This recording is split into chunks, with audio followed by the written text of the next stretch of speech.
wild. For them, the tedium of exacting work must at times seem endless. Without them, there could be no race day, no victory, no loss, no glory. These are the people who make it all happen, who accept the challenge of quiet commitment so that others may stand in the light.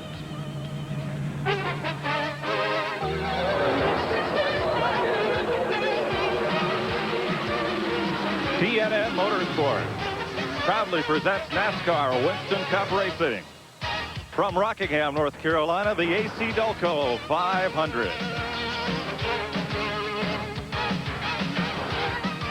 If the Winston Cup season is a war, this is one of its many battles. Danny Lawrence is one of the foot soldiers preparing the Richard Childress-owned Chevrolet to race today.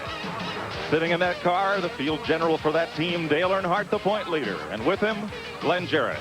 Well, Mike, he's getting dressed, putting his helmet on right now. Dale, you're starting a little far back in the field, but that's really not that big a deal in a 500-mile race, is it?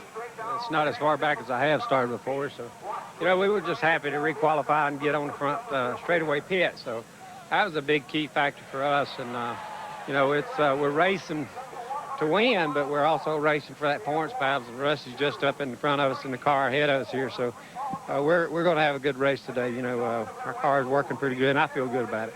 Well, this place, victory-wise, has not been that good to you, but you've had some good finishes here. Well, we run good here, and that's the key. Do it today, that'd be another key. He'll do it today. Ralph? Tire specialist Brad Parrott checks one more time on the Goodyear tires to make sure that his driver, Rusty Wallace, has exactly what he needs. Now, Rusty, you brought a different car with you than the one you won here with in the spring. How come? Well, I've had a lot of success with this particular car. It's we call it Midnight, and I've won 6 races with it this year. I like it a lot, and I felt like it's a little quicker car than I had the first time. Now, your championship rival, Earnhardt, starts just behind you. Are you going to spend much time looking in the rearview mirror, or do you just charge ahead? Well, we got to charge ahead pretty smart. I'm going to try to get up there as quick as I can if the car is strong enough and lead some laps. So I didn't take the lead here last time until about 260 laps in the race, but I was able to lead the most laps, and that's important. Mike, maybe Midnight's enough to get a win today. Well, maybe that and his pit crew, Ralph. Hi, everybody. Yesterday, Rusty Wallace's team won NASCAR's annual pit crew competition. Second win in that for crew chief Buddy Parrott and for the men behind him. So today, much of our coverage will focus not on the $1 million a year drivers, not on the $200,000 a year crew chiefs, but on the men who work behind them, the pit crews. Each team averages 13 crew members, and they travel at an average weekly on-the-road cost of over $8,000. The average front-running team has a payroll of $1 million, not counting the driver, the crew chief, and the team manager, and it costs about $200,000 a year to run those fellows around the country, those that travel with the teams and support those that run in the shop. For more on that, to my broadcast colleagues, Neil Bonnet and Buddy Baker. First, here's Neil. We're always getting calls and letters at TNN. What does it take to get to be on a Winston Cup race team? Let me tell you what, it's not always glamorous. You're not the crew chief. You're not the top mechanic. I'm sitting there with Sean Wood, who works for Harry Gant. The sun's just coming up on race morning. Just what are we doing this morning? I'm trying to get the lugs ready today. We'll probably have between 7 and 11 sets of tires today, and got to have all the lugs ready for all 11 sets. What did you do initially to get to work on this team? I initially started out just working for Leo in his race shop up there, and then he got Harry in '89 and asked me if I wanted to help on the race crew, and I've been doing that ever since. Well, I tell you what, it's not always the fancy job, but you got to start at the bottom and work your way up to getting these Winston Cup teams. For more odd jobs in racing, let's go down to Buddy Baker. One of the most important jobs in all of racing is the gas man. He must get every drop of fuel in this car every time it stops, because a lot of times the pint of fuel makes a difference in whether you win or lose. It's also one of the most dangerous jobs you can have. What in the world made you decide to be a gas man? Right, just the pressure, buddy. Making sure that the car gets full. All the guys can depend on me to fill the car. There's 40 guys out here, and every one of them wants to have a gas man just like this guy. It depends on whether you win or lose, what he does. Well, from the folks over the wall to those who work behind the wall in the fabrication and the engine shops that answer the phone to make the hotel reservations, there may be as many as 30 people supporting each of these teams. TNN Motorsports exclusive live coverage of the AC Delco 500 is brought to you by Haviland Formula 3 Motor Oil. Add more life to your car. By cold-filtered Miller Genuine Draft and Miller Genuine Draft Light, taking the country by storm. By Goodyear, #1 in tires. And by Ford and your local Ford dealer. Ford Trucks, the best never rest.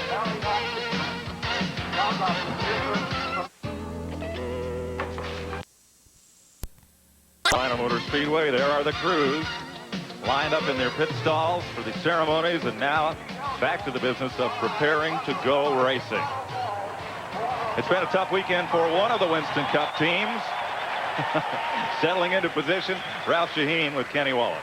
Timmy Wallace is busy cleaning the window so that his driver and cousin Kenny can charge through the field. How'd you end up back here? Well, we had a little tire problems. There was a little bit of discrepancy in the tire rule, and it didn't go our way. But, you know, this is one of the first times I'm looking in my mirror and don't see nobody behind me. So I'll be running as hard as I can today. It's coming down to the end of the season, and we need to take the team into the winter months with a good, positive attitude. So we look forward to the Dirt Devil Pontiac running good, I think. Now up to the positive end of the grid, and Glenn Jarrett. Well, you're looking at crewman James Ince. He's making final preparations, final air check on Mark Martin's tires. And Mark is sitting here impatiently waiting. He's ready to get this thing going. If you saw us yesterday, you saw Mark kill the field in the Busch race.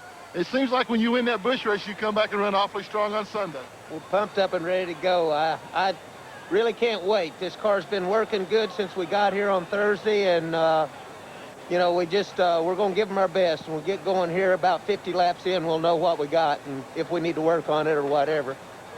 Okay, best of luck to you today, Mark. Mark loves this racetrack. He runs well here. The last Winston Cup race was held at Charlotte, North Carolina 2 weeks ago. There, this car, starting from the outside of row 1, put forth a display of dominance rarely seen, as Mike Joy reports in today's Haviland Update. Ernie Irvin tried to lull them to sleep at Charlotte 2 weeks ago, leading all but 6 laps to victory. But talk about living on the edge. Watch Mark Barton battling Dale Earnhardt for second. He loses it, catches it, loses it, catches it, loses it, and catches it once again. It was that kind of day for the Valvoline Ford. Watch him here as he fends off Dale Earnhardt and Rusty Wallace.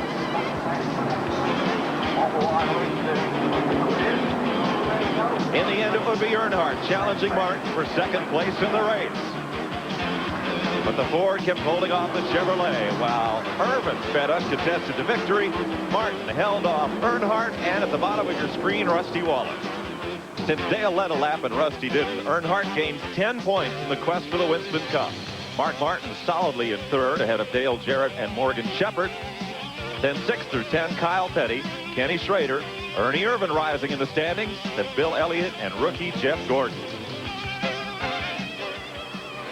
Crew member Gary Beveridge making one final look at the rear spoiler of the Texaco Haviland Ford Thunderbird. Driver Ernie Irvin, who sits strapped into his car. Ernie, this so far has been a season of streaks. Now you're on one, 2 in a row. Can you make it 3 here at Rockingham? Well, it's not 2 in a row, but it's one, then a not win, then a win. So never have won 2 before, but sure would like to with this Texaco Haviland Ford.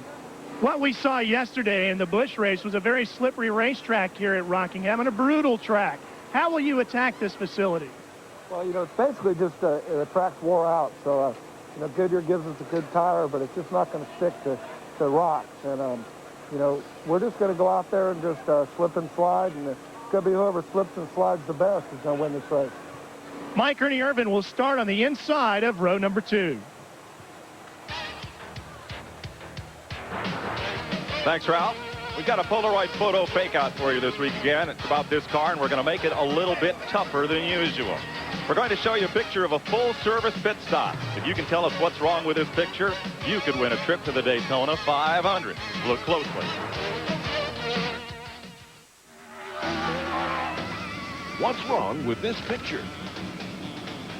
Hi, I'm Shauna Robinson. And I'm Aaron Tippett. You've got to check out the Polaroid Captiva Photo Fakeout. If you send in the correct entry, you can win big. And one grand prize winner will win a dream trip for 2 to Daytona 500 and 2 nights at Captiva Island. 3 winners will win a 2-night trip for 2 to beautiful Captiva Island, Florida.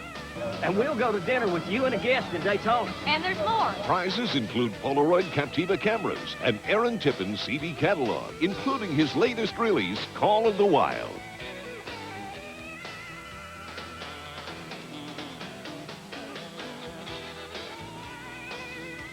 To enter, call 1-900-737-4TNN. Each call costs 90 cents per call. No phone call necessary to win. Or send your answer along with your name, address, and phone number to this address. This sweepstakes is brought to you by Polaroid's Captiva camera.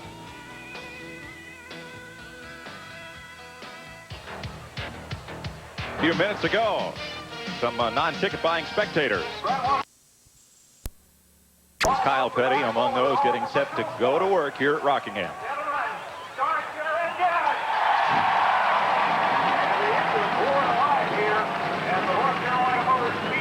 Packed house. 41 cars ready to roll. Here's Bill Elliott. Yesterday you were going to triple the money for the Pittsburgh Championship for 42 cars in contention today. Do you feel lucky? And everything's running, so Sears Die-Hard battery, now with more power when you need it most, presents the starting grid for today's race. Mark Martin, 23rd career pole, 5th of the season. Kenny Schrader, 8th front row start this year. Ernie Irvin, who dominated at Charlotte, and Bill Elliott, a 3-time winner here. Row number 3, Ricky Rudd won at Michigan in June, and Kyle Petty's the defending champion of this race. Row 4, Jeff Gordon, runner-up at Charlotte and Michigan, and Morgan Shepherd, who won at Atlanta in March. In row 5, Harry Gantz led over 1,000 laps on this track, but he's never won here. And Dick Trickle has his best start all year. He's in the Larry Hedrick car. Brett Bodine, second at Darlington last month, and Bobby Labonte with 5 top 10 finishes. Rick Mast ran 5th at Bristol in August, and Joe Nemechek takes his second ride in the Kodak Morgan McClure Chevy. Row number 8. Jimmy Spencer starts to the inside, second at Talladega, and Darrell Waltrip, a 3-time winner of this race. Derek Cope and Rusty Wallace, who won here in February. Row 10, Jeff Bodine, who won at Sears Point, and Hut Strickland makes his 9th career start at Rockingham. Dale Jarrett, the Daytona 500 winner. Dale Earnhardt has only 1 win here in 30 appearances. Todd Bodine, his 9th start for Butch Mock, and Terry Labonte, who won here in '83. Sterling Marlin finished 5th here a year ago, and T.W. Taylor, the rookie out of the NASCAR Sportsman Speedway Series. Greg Sachs, former Daytona Firecracker winner, and Rick Wilson driving for King Richard. Mike Waltrip ran 4th here in '92, and Wally Dallenbach, the Watkins Glen runner-up. Lake Speed finished 2nd to Neil Bonnet here in 1988, and Ted Musgrave, who was 7th in the February race here. Mike Wallace makes his 3rd Winston Cup start of the season, and Dave Marcus, 52nd race at Rockingham for Dave. Jimmy Horton, 2nd start since his Talladega Flyer, and Loy Allen Jr. Jimmy Means, 34th Rockingham appearance, and Bobby Hillen, former Talladega winner. John Andretti, the Indy 500 veteran, makes his 3rd Winston Cup start in a Billy Hagan car, and Jerry Hill, who's run both Rockingham races, and Kenny Wallace, as you heard, penalized for exceeding the tires to be used limit during practice and qualifying. He ends up at the back of the field with a provisional start. They'll take 2 pace laps.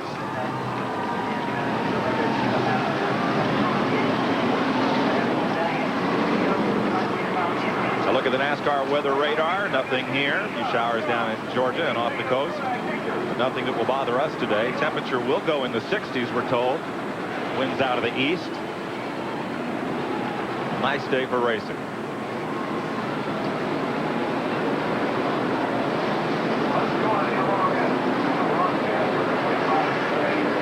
Mark Martin leads the field around, and you'll be riding with him today. You'll see the roof cam pod mounted atop the roof of his Jack Roush Valvoline Ford. And we'll get 3 different views from Mark's car. There's the over-the-shoulder traditional race cam. And Mark's point of view is much like what you see from our roof cam, looking ahead at the Pontiac safety car. And you'll see if his foot's on the gas or not through our view of the foot cam, as Mark accelerates off of and brakes going into the corner seat. Also today, Morgan Shepherd in the Citgo Ford Thunderbird of the Wood Brothers of Stewart, Virginia. We'll be carrying onboard cameras showing you this over-the-shoulder shot from our race cam. And there's also a roof cam on Morgan Shepherd's automobile. And finally, the dog leaning out the window, getting fresh air cam pointed backwards head knocked off if he's not careful. On the door sill, yep. And with that, in one more lap, we'll be racing. Ford and Chevrolet on the front row. Since Ricky Rudd, they're starting 5th in the Tide Chevrolet. Since Rudd won at Michigan in June, only 4 drivers have been to victory lane. And you know who they are. 41 cars will start today's race on this track, which is just over a mile, 1.017 miles, so we'll run 492 laps today. Kyle Petty set the race record here last year. We'll have our 800 number in operation during today's race, so you can call in your questions to TNN about the running of this race. The call is free, and it's 800-451-7331. Stephanie and Sheila are in Nashville to take your questions and forward them on to us up here in the booth. Again, that's 1-800-451-7331 all this afternoon, toll free. We invite you to participate in today's telecast. From high above the North Carolina Motor Speedway, 2 by 2, they come down for the start. 492 laps. Or dark, whichever comes first. Can anybody besides Mark Martin, Dale Earnhardt, Rusty Wallace, and Ernie Irvan find victory lane? Turn 1, Martin with a car length lead. Good, clean start. There's Ernie Irvan moving in the second there. Ford and 2 Chevys.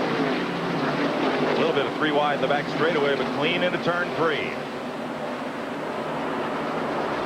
Across the stripe, Irvan wants the lead. Neil, that car really handles down the straightaway, don't it? Yeah, when you can pass up that straightaway, it makes it a lot easier. After we saw the 28 car at Charlotte, I think everybody was saying maybe somebody could race him here, but here he goes, jumping right out front again. Riding with now second place Mark Martin. He's fixed to be now third because he's getting caught on the high side up there, Mike. He's going to be fourth before he gets off that corner. Once you move up, there's going to be several cars go under. 2 Chevrolets drag past him. Earnhardt has passed Rusty Wallace in the battle for the Winston Cup. They're back at 18th position. Both of these guys want to get up front at all possible, but they've got to use some caution. Getting there, that's hard to do on this racetrack. Battling Darrell Waltrip and Hunt Strickland up high. A lot of traffic.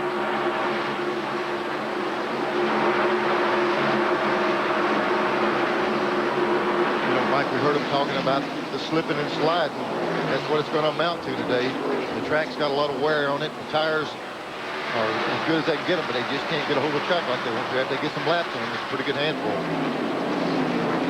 Now these 2 cars lead the point chase, but Mark Martin is not mathematically out of the chase for the Winston Cup, nor is Dale Jarrett, though that part of this could be decided today.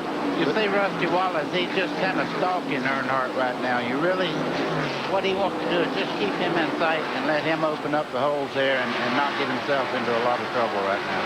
Yeah, you know, buddy, we heard both of them say they're going to try to take it easy. Well, directly in front of them, there were 3 abreast going in that first turn, and I'm sure they're getting excited. They don't need any accidents directly in front of them. 5 green laps so far. Ernie Irvan with a 5-car length lead. We're back deep in the pack. Back about 16th position. That's Joe Nemechek driving the 4 car, the Kodak car this week. Jimmy Hensley will drive that at Phoenix and Atlanta, since this is Joe's 5th Winston Cup start, and he doesn't want to lose his rookie eligibility.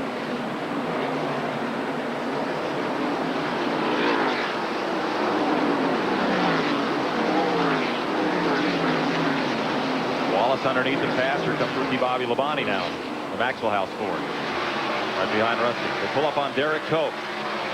Cale Yarborough Bojangles Ford. Seems like Rusty's content to sit there and let Earnhardt open the door on these passes, and then whenever Earnhardt gets up, go along with him. Just keep him right in sight. There's Earnhardt trying to go the inside of Cope. Cope makes a good run down there. Can't make that move. And Wallace settles right in on Earnhardt's bumper again.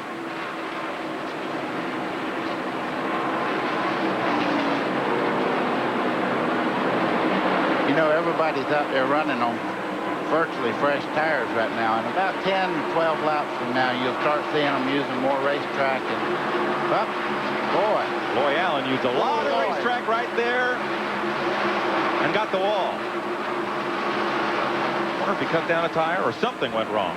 It looked like he just broke loose. I don't know if he had a tire problem once. When Kenny Wallace got close and loosened him up, looked like. When these radials break loose, you can count on getting another bite after they slide a little bit. What happened there, he corrected, and it took the second set and went right straight up the racetrack. Well, we were there watching Kenny Wallace's progress from provisional starting spot 41 as he got alongside Loy Allen Jr. making his second Winston Cup start. Trouble with Allen's car into the wall, and it looks like done for the day. We are under the first caution at lap number 9. Ken Schrader leading Mark Martin, or Ernie Irvin leading Schrader, Martin, Rudd, and Elliott.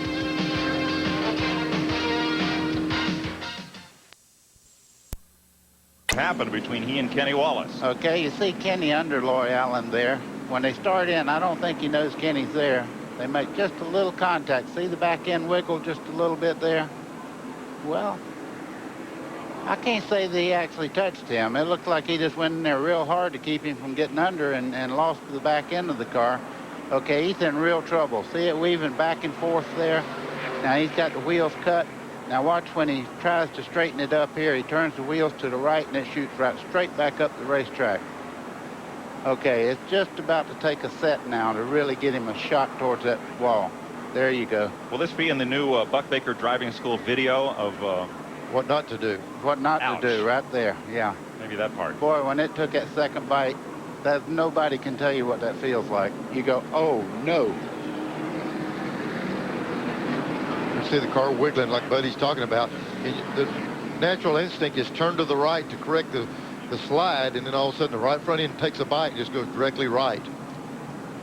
Show you one more look at it. There he's headed up. Ooh.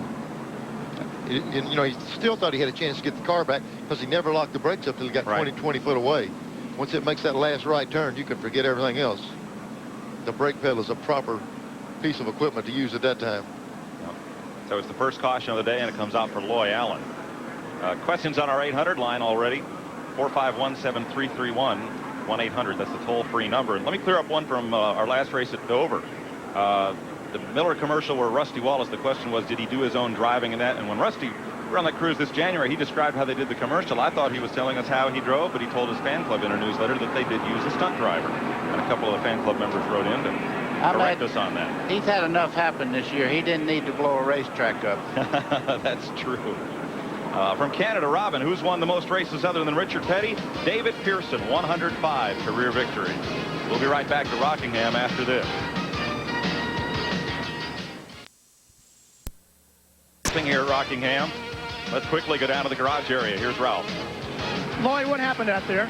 Really, what happened early in the race, I really just didn't wait for the tires to come in. I got the car a little bit loose going in 3 and just lost it. Rookie deal, and, you know, I'll learn next time and just get a little better. Big man to admit his mistake. Loy Allen, who is the first car out of this race. Yesterday, the Pit Crew Challenge here at Rockingham. Buddy Parrott won it for the second time. He won in 1983. Those are the drivers of the cars involved in the annual championship that you'll see tape played on TNN. Mike, they might see these numbers and wonder why 20-something seconds. They do a little bit different than they do on pit stops. They have to wait to come over that wall for these contests. There's our 800 line, 1-800-451-7331 for your questions. The fellows who did the work: Jackman Scott Robinson, front tire changer Bill Wilburn, right tire changer, rear changer Brad Parrott, Paul Vanderellen loosened the left lug nuts. Todd Parrott carried the tires. Earl Barbin and Rocky Owenby handled gas, and our congratulations to them with a new record. Ernie Irvin on the restart, holding Kenny Schrader to second. Mark Martin at third. Ricky Rudd in fourth. Bill Elliott is fifth. Sixth is Morgan Shepherd. Seventh, Kyle Petty. Eighth is Jeff Gordon as we go back to green. Ninth, the Bandit, Harry Gant. And 10th, Brett Bodine. Ooh, that car of Mark Martin's is sticking right on the bottom of the white line there. He's really working well, and the tires have come in. Now watch him close up on Kenny going in the corner here. Look at Schrader's car. Boy, not only him, makes you wonder if there's something on the track down there. You saw the 28 get loose, go high, and also the 25 did the same thing. Kyle Petty and Dale Jarrett also went up high. Anybody that went into that corner, and we're getting caution for that reason, anybody that went into the corner in the high groove ended up way up there. For the lead, Schrader to the stripe, Irvin. when they had about 4 cars behind the leaders, Mike, that nearly knocked. They see the oil going in, like Buddy's talking about, right in that second lane, oil all in that corner. I'm telling you what, now that's a bad feeling when you get in that. Ernie Irvin has led 6 of 7 races since joining the Robert Yates team.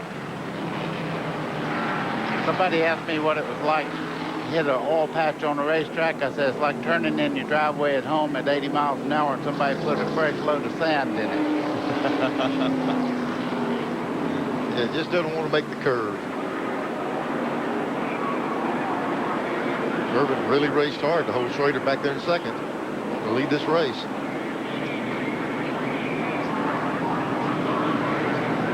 Since Ricky Rudd won Michigan in June, Earnhardt, Wallace, Irvin, and Martin have been the only drivers to win in Winston Cup competition. Between them, the 4 drivers have won 21 of 27 races. Let's show you a replay of the restart and watch the top of the screen here. Watch Irvin as he goes off into the corner. There's that slick of oil. Yep. And there we go. You know, when you see this right here, nobody's went in the pits. It makes you wonder who put it down. They're still all out there. I saw Hut Strickland's car's got a big piece of metal stuck through the grill of his car. I don't know if it busted his oil cooler, but somebody has got to be doing it. There's not a car left the racetrack yet. If that's the case, they're still putting oil all the way around. Dave Marcus will pit, as will Rick Wilson. And there is what Neil was talking about. Wow. Oh, that's the duct headlight door and the duct. Yeah, and that left front, that's where the oil cooler is. I don't know if he's the guy that has the problem with the oil or who, but somebody's got to be putting out a lot of oil on this racetrack. Had the car left the track since we saw that going in turn 1. I don't see any oil coming out. No. We're corrected. Dave Marcus and Rick Wilson pitted just before going back to green. Okay. And that's a favorite ploy of Marcus, to top off the tank so that if everybody has to stop under green, he gets to lead a few laps. And that pays off at the end of the season. Those 5-point bonuses add up. Still haven't seen anyone come down pit road. No. And, you know, very seldom, you might see one of these cars be overfilled with oil in the first race and smoke a little bit. Very, very seldom you see it unload a load of oil like that going in a corner. Might not show up now, but it's going to show up in a few minutes if somebody's losing that much. So we're under caution here for the first time today at lap number 19.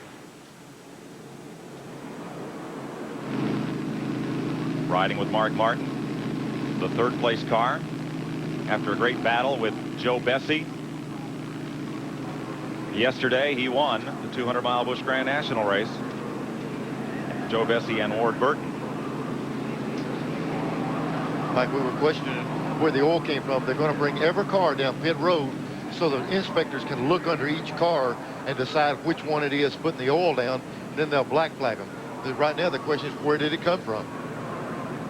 You don't see this very often, but they're going to make them come by slow speed. All the inspectors are down on their knees on pit road looking under these cars.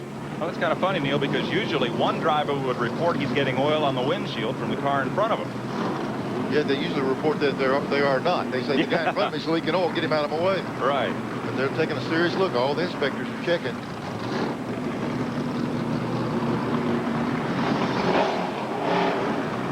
Well, I'm looking at the back of all the cars when they come by here, and I don't see any oil on the back. Usually you can pick it up that way. I don't see any debris on the back of any of the cars so far.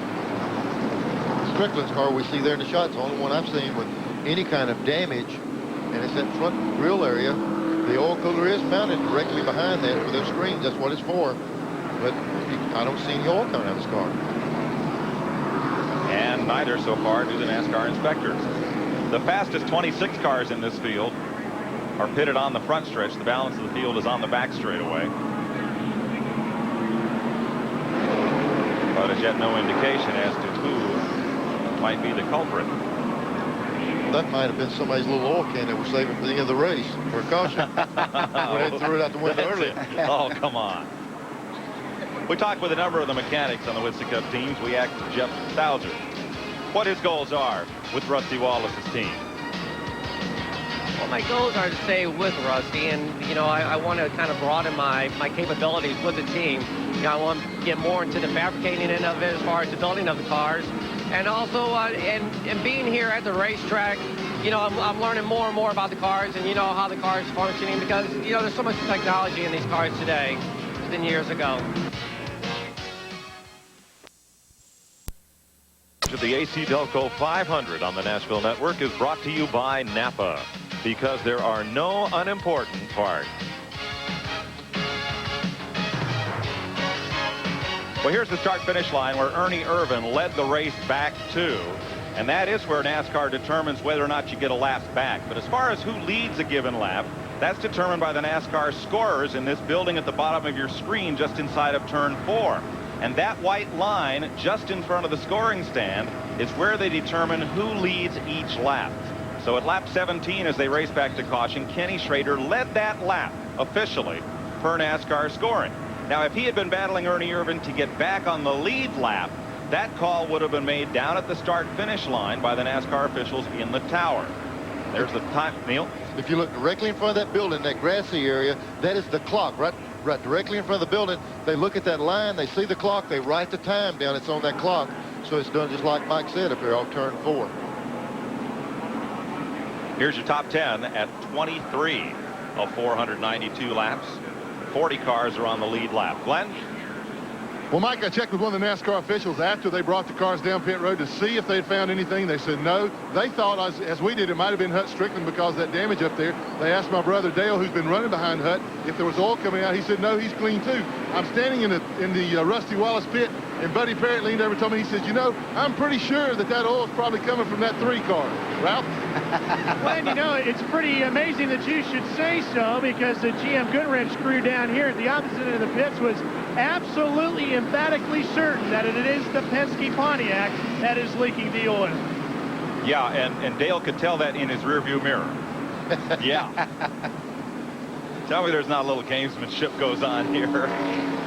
Right now, Earnhardt is running back about 14th and Wallace 15th unofficially. You know, as this points battle comes down, Mike, it's amazing. But every week, every track we go to, these two guys either winning first and second, or 9th and 10th, or 21st and 22nd. They just can't get away from each other. There are now 33 guys, all drivers, all calling in on the radio saying, it's the car in front of me. Yeah, make them move. Right. We'll get a restart this time. Turn 1 is cleaned up. Whoever put that oil down, we'll find out here in just a few minutes. I don't know how long it takes for a motor to blow when it loses a lot of oil, but it's going to show up. Neil, you're correct. I tell you, with that much oil letting out, it won't be long before we know which one it is. There is no gauge to measure how much oil is left in the engine, but an oil pressure gauge to show that what's in there is circulating. Through the speedy dry down at turn 1, you see speedy dry coming up off the tires of Schrader's car.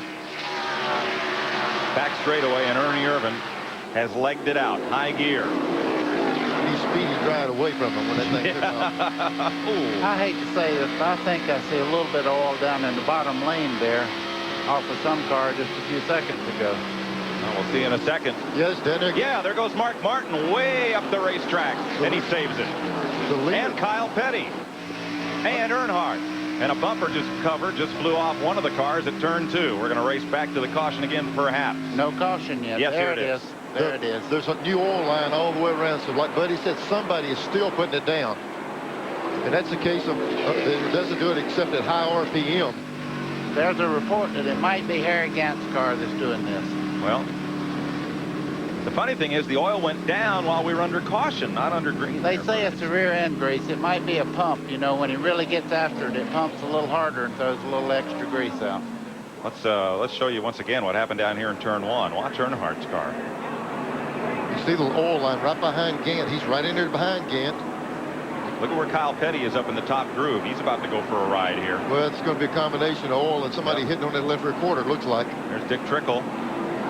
Yeah, just ahead of Kyle. The car in the bottom got in the oil, slid up, hit Kyle, and sent Kyle flying.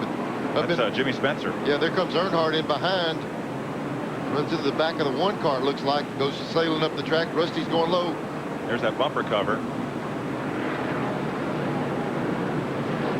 Spencer's bumper cover, the 12 car, does not have the bumper cover anymore, so it's him. everybody was able to recover. It wasn't only that group we were watching. The leader, the 28 car, almost wrecked.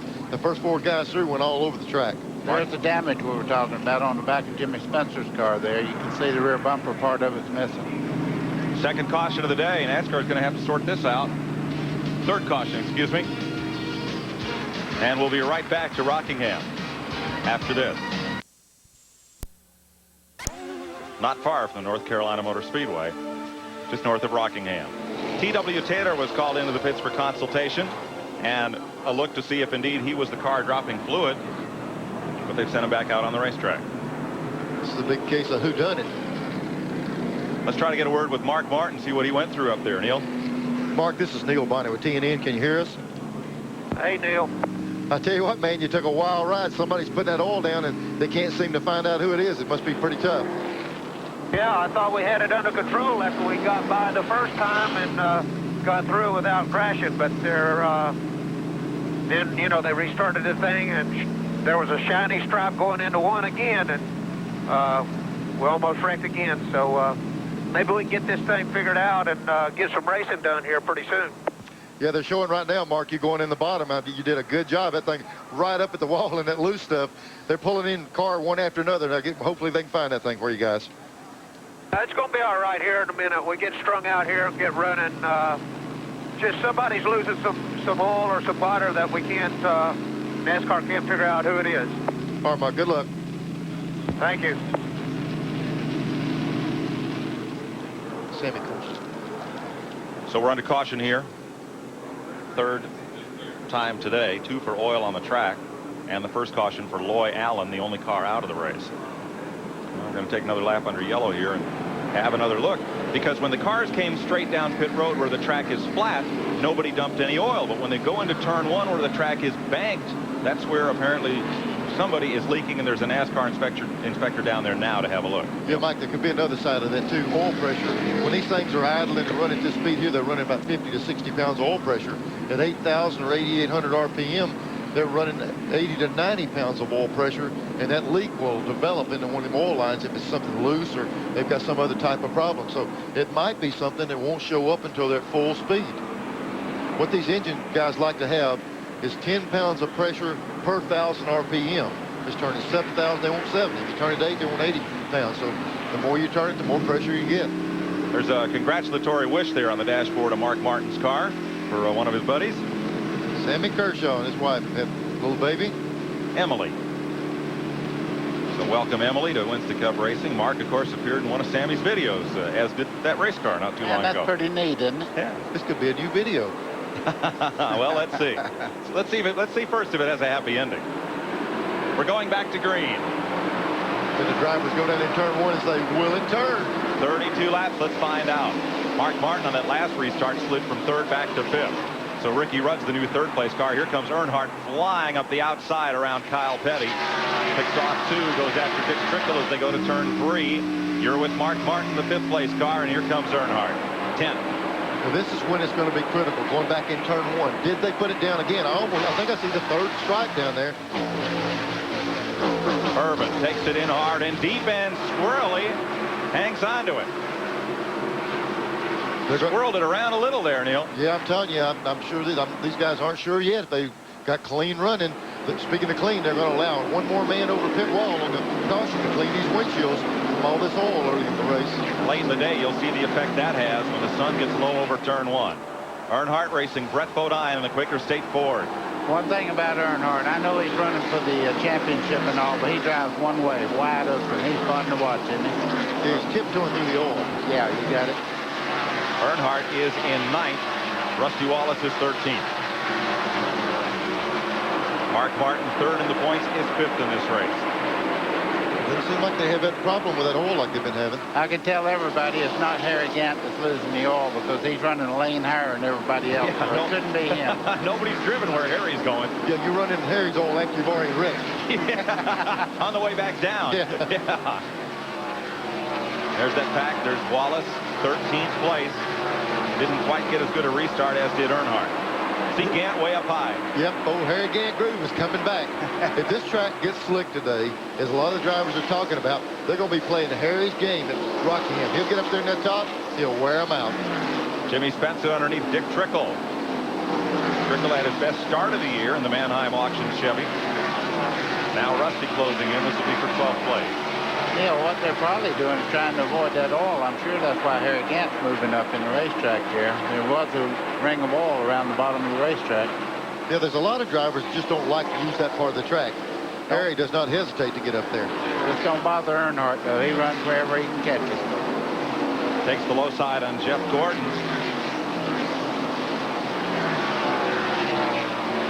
7th place at stake here. Gordon making a good run on the high side of the racetrack. Earnhardt gets under him right here. Looks like he's got him enough this time. He can pull back up in front of him off this corner, but Gordon stayed right with him through turn 1 and 2. Let's make that for 8th place. Earnhardt's through. Hale moves up on Morgan Shepherd. Up front, Irvin has a 4-car length lead on Kenny Schrader, and they have 10 car lengths on Ricky Rudd in 3rd. Then it's Bill Elliott, Mark Martin, Harry Gant in 6th. Morgan Shepherd is 7th. There's the lead differential. Schrader actually seems to be cutting it down some, Mike. You know, Buddy, just a few laps ago, looked like the 28 car had more than this on it. Oh, yeah. One thing about Kenny Schrader, he runs the car really hard down in the corner, and right now the racetrack's good for that. Now, when it gets a little slicker, he may have to work on the car a little bit, but he's flying right now. Here we're on Morgan Shepherd's car, the Citgo car. Morgan working the bottom line slide right up that outside wall. Look at this big dog leg in this front straightaway. Big bow going down in turn 1. Easiest entry here. Big wide entry. Oh, he's sliding up high right up off the corner there. Shepherd celebrates a birthday this week. He'll be 52, won up at Atlanta this spring. Boy, this is shades of a week or so ago. We'll see Ernie Irvin out there just kind of strolling along. The car looks like it never slipped. Right around the bottom of the racetrack. Super handling down both straightaways. Oh, yeah. They make some horsepower in that car. We get a lot of views today from our Ray Vestas aerial coverage. Ray Vestas, best in brakes, bringing you these pictures, helicopter mounted, chasing around the Speedway. Battle for 3rd, Bill Elliott. Showing some muscle in the Budweiser Ford of Junior Johnson, pulling up on Ricky Rudd. There's Harry Gant closing in, and Mark Martin. You know, when you see Elliott's car, you just keep waiting for him to break out of it and win races. He's been so good in anything he's ever driven, and this is a good racetrack for him. You just keep waiting for him to break out and win. Winless this year. Can't remember the last time a Junior Johnson car went this deep into the season without a win. I'm looking at Harry Gant. They paved that upper part of this racetrack just for him. Well, let me tell you what, when he gets to these 3 guys here, they're not going to be in his way. No. They're down there running around the bottom. Now watch Harry. He'll run off that top side, and watch what a run he gets from running high. He has so much momentum built up. He just drove right under the 6 car. He'll probably take it high on the outside here. He could care less about that bottom side. And watch the run he gets. When he goes high, he gets so much momentum, he'll jump on him off that corner. 3 wide, will he do it? Yes. Harry says, man, they're up in my groove. Yeah, Ricky Rudd got up there for a minute, and here comes Mark Martin on the bottom. Look, Bob, we have a spin down in turn 3. 3 cars are in it. 1 car way down to the bottom of the track apron. 15 car. Looked like the 15 spun off the apron. Yep. Lake speed. And that'll bring out caution number 4. He did lose a lap. The leaders just went by him. And there's Irvin back to the line. That's going to upset Gant. He was just getting his momentum going up there. Yes. Martha from Texas called in, wanted to know how points are determined when somebody is down a lap or laps. Makes no difference. It's where you finish in the race where you get your points, not how many laps you complete. With the 15 car here, he's trying to... He did lose that lap. He's wanting to get back up there in front. Pit, so he's caught him to get around the front side. Eric wants to know what happens if the championship is tied. I think the tie is broken by who has the most wins. Most wins. And if you're tied there, it's who has the most second places. And if you have to go down to who has the most 38th places, that's what they'll do. But there will not be co-champions. See what we learn every week, Neil. Kyle Petty? Yeah. Well, the leaders, a bunch of Everybody's leaders. coming in. You know, was seeing Kyle coming. I thought Kyle was turning down, but it looks like all the leaders coming in now. A bunch of cars deeper on the lead lap, of course, pitted on the backside. See how many of them stay out here. Chassis adjustment on the right rear for Ernie Irvin.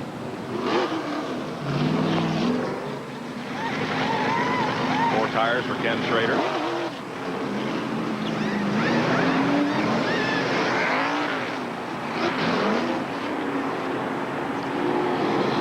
Well, boy, that 2-car beat the 3-car out just then. Earnhardt come in first, but he went out behind the 2-car. I tell you, Buddy Parrott and him have really made a difference in Rusty Wallace's positions this year. Backstretch pits. I don't think it was any shock when they won the victory race yesterday, because just week in and week out, that 2-car, they tear them up on pit road. They had to push start Dick Trickle. They got him going again there in the Mannheim car. Wallace's stop 18.8 seconds. Earnhardt's 20.1 seconds, 2.3. 1.3 rather than the difference. And you'll see the difference when you see how they line up on the racetrack. One spot apart.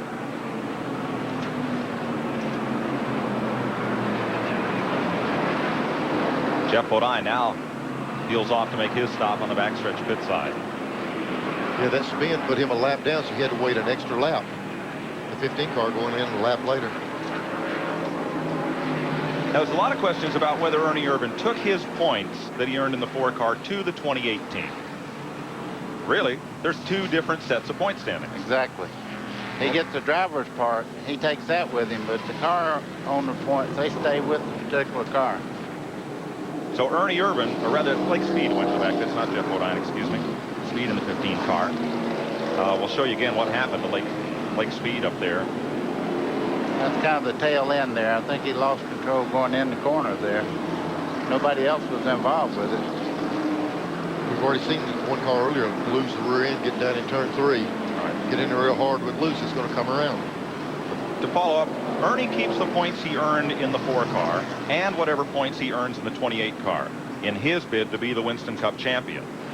Robert Yates, as car owner in the NASCAR car owner points, he keeps all the points Davey Allison earned in the 28-car and the points that Ernie Irvin earns in the 28-car. And the car owner points count toward things like winner's circle, car owner bonus plans, things like that. Driver points, of course, count toward the Winston Cup. So the points do not transfer from car owner to car owner. And a driver, however, does take with him the points he earns. So Dick Trickle and Jimmy Hensley will have points in about 80 different cars, but they all add up toward the end of the season. By the way, I think Jimmy Hensley will be a fine select to put in the 4-car. I think he'll do quite well at Phoenix. He runs well on flat track. Run good out there, I'm sure, buddy. Yep. Now here's one. There's Rusty Wallace just ahead of Dale Earnhardt as they came off pit road, and we're going to get a restart here. 48 laps complete of 492. Lake Speed will try to get back on the lead lap from Ernie Irvin as they come down to the stripe. Nobody's touching Ernie Irvin on restarts today. I tell you, he had a good pit stop. Look at Bill Elliott right there in second place. They got him in and out of there.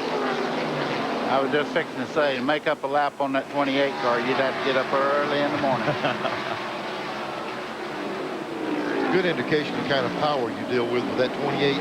As you go up through the gears, that's not a whole lot of handling. And as that thing accelerates up through the gears, look, he pulls a 5 or 6 car lengths as he goes up through the gears, so plenty of power. See Bill Elliott there just by Schrader. There's Schrader up under him. Schrader and Ford scoot down the straightaway. Schrader in the Kodiak car, Mark Martin right behind him. Ooh, they're getting close right here. Looks like they might have touched just a little bit. Cosmetic contact, if any. Yeah, it might just been real close.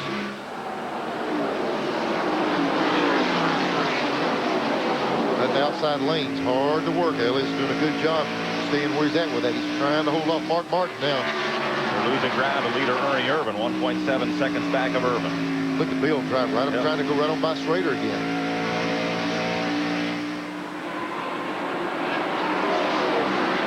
Drive down the outside of somebody like that, you're just kind of saying, boy, I hope this thing sticks. Look who's right behind him down on the bottom. Here again. What he probably did is adjust his chassis to get back on the bottom. You know, a lot of people add bite when they stop in or wedge in the car, and that tightens the car up some, and you're able to run down on the bottom part of the racetrack. Schrader and Lake Speed now side by side. Mark Martin moves up. Elliott's going to have to look to the low groove to get underneath the lap car of Lake Speed. There comes Mark. He's wanting to get around this lap car. Quickly back in the car, wiggling around on the 15. He said earlier it was a little bit loose. Boy, look at Gann. He had the back end hung out. There's a 2 car and a 3 going at it. Earnhardt's going to try up high. And he's going to try. There's the 3 car going to try to pass the 33 on the outside. 33 usually uses most of that outside. Yeah, I wouldn't want to get on the outside of him. You'd end up in Charlotte. There's where Earnhardt's come since the start of the race. From 16th at 10 laps to 7th right now.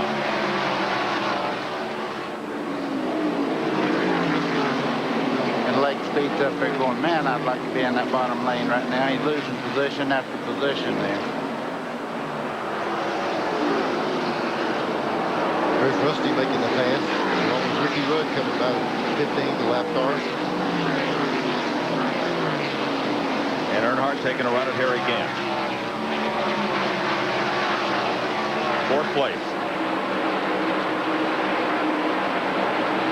There goes Earnhardt up under Harry Gant's car, and right behind him is Rusty. Rusty seems to be playing checkers Earnhardt style right now. He's just watching every move he makes and just stays with him.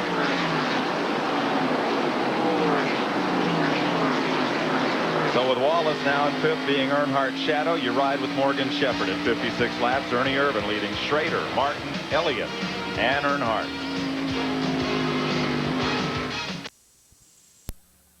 Lots to do as the teams line up at the Unocal pumps for some fresh, 108 octane?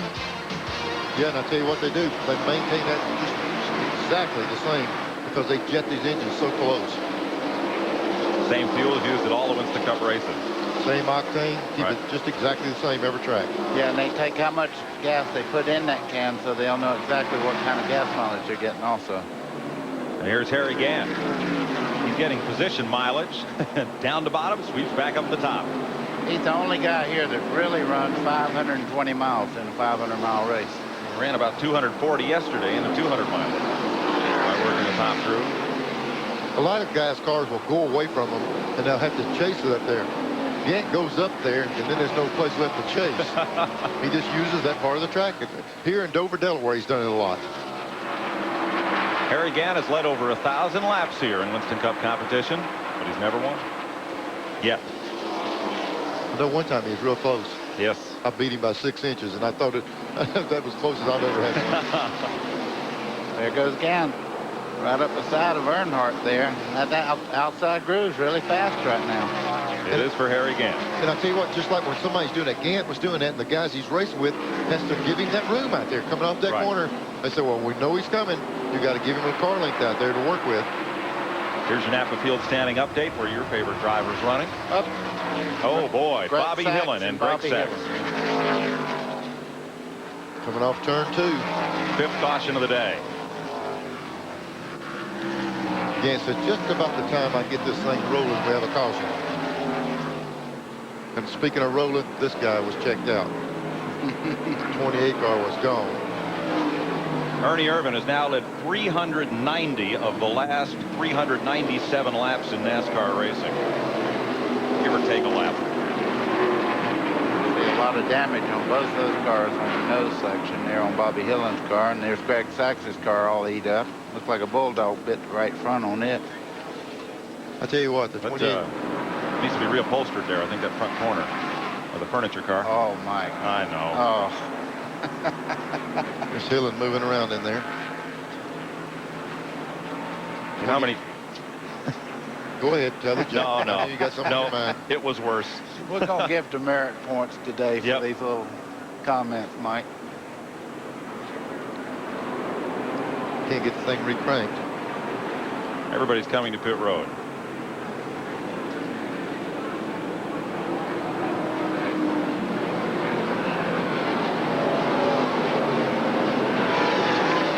Looks like mass confusion, but it's kind of controlled mass confusion. It really is. Every player knows just where he has to go, what job he has to do. Keep an eye out for traffic and get the job done. Earnhardt's car is moving away quickly. Well, he moved away quickly, but he's up on the very top end of pit road. That's one of the penalties he faced for that bad qualifying effort. Oh, man, look at this. We almost had a wreck right there. Yeah, he and Rusty were side by side as Rusty came out and will fall in line behind Dale. Well, they're not through yet. They still could wreck this. Look at the tires and stuff. It's amazing to me that when you come in and out, there more people run over and bounce off of people.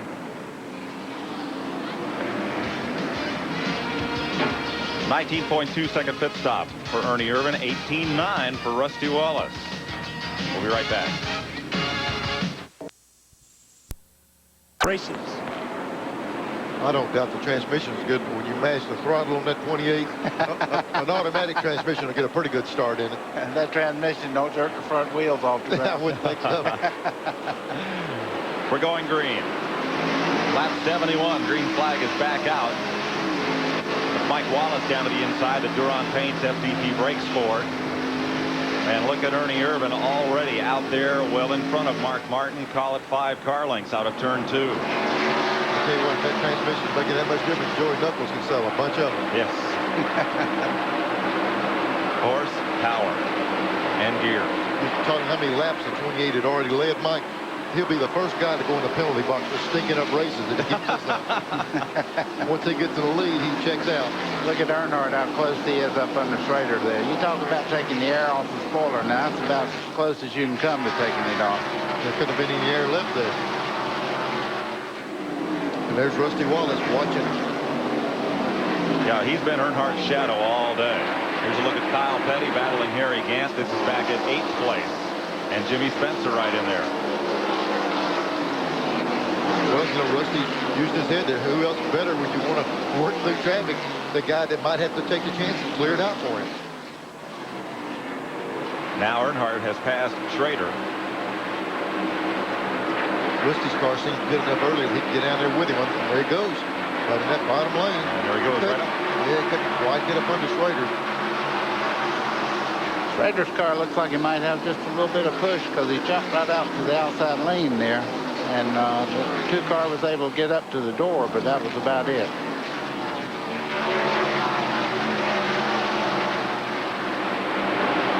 I know both of these teams, the 2 car we're looking at here, Rusty Wallace, Earnhardt, and all these guys, they're going with more gear than you would think people would go with in championship runs. They said, hey, to win the championship now, you got to run hard. So pulling a lot of gear in both these cars. You see Bill Elliott after that pit stop, he made some adjustments on the chassis, and he looks like he's really running well right now, too. Now, conventional wisdom. The last couple of months of this season have seen the guys who like to drive loose race cars. Wallace, Earnhardt, Martin, and Irvan be the guys in victory lane. But here, you've got Bill Elliott right up there with him, and Elliott is not considered such a loose car driver. I got to tell everybody that he's a lot better race car driver than he showed up lately. I tell you, it's all, right now, it's just a combination that's not working. It's certainly not Bill Elliott or not Junior Johnson team. It's just something that has to mesh and get together. Well, I think one thing you run into, Mike, when you're talking about there's some guys who are known just to manhandle a car when it's loose. Somebody like Elliott that's got a lot of finesse, how he works the throttle. What happens when you have to manhandle it, the tires go away. You can't get a grip on the track. Somebody like Bill can ease along, work the throttle easily, not spin the tires, and he can kind of fight the problem in a different manner and still come out up front. Speaking of finesse, look at Harry Gant. He's wanting to get back up there again in that high line. If he does, he'll start manhandling just exactly what you're talking about. Now, he can drive one sideways or any other way. Well, no wonder he's mad. Somebody else is up there in his place. There goes There's Rusty up there running his groove. I tell you, Bill Elliott's car is really handling well on the bottom of the racetrack. You see him going by Rusty Wallace or trying to. Well, I think they're finding something from that top lane. We saw from that shot earlier how much momentum they get right there coming off the corner. But look at Elliott, and I'm telling you, that thing ain't no slouch up off that corner. And there comes Mr. Excitement into our shot there. Jimmy Spencer in the 92 car. Bumperless, number 12. He lost it earlier.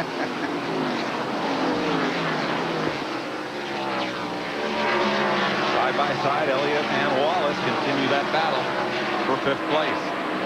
To run this line here, the guy on the outside has to run deeper in the corner, and then the guy on the bottom usually gets the jump up right in the center, and then you hope the guy on the outside makes a run down the straightaway. So it's a straight out. Outside guy runs in harder. Inside guy tries to get off a little harder. Neil, what he's actually doing there, he's cutting Bill Elliott's approach off the corner where he has to pinch the car, and he don't get a good smooth run out towards the wall there. Yep. There's the bumper we're talking about missing off the back of the 12. But there's really, even though this bumper is laid on the ground, it's really a fiberglass panel. The roll bars and the protective stuff is still on the back of the car. Right, that's the real bumper. This is just, like you say, a skin or a cover. Just strictly cosmetic. The bumper, the protective stuff for the fuel cell is still on there.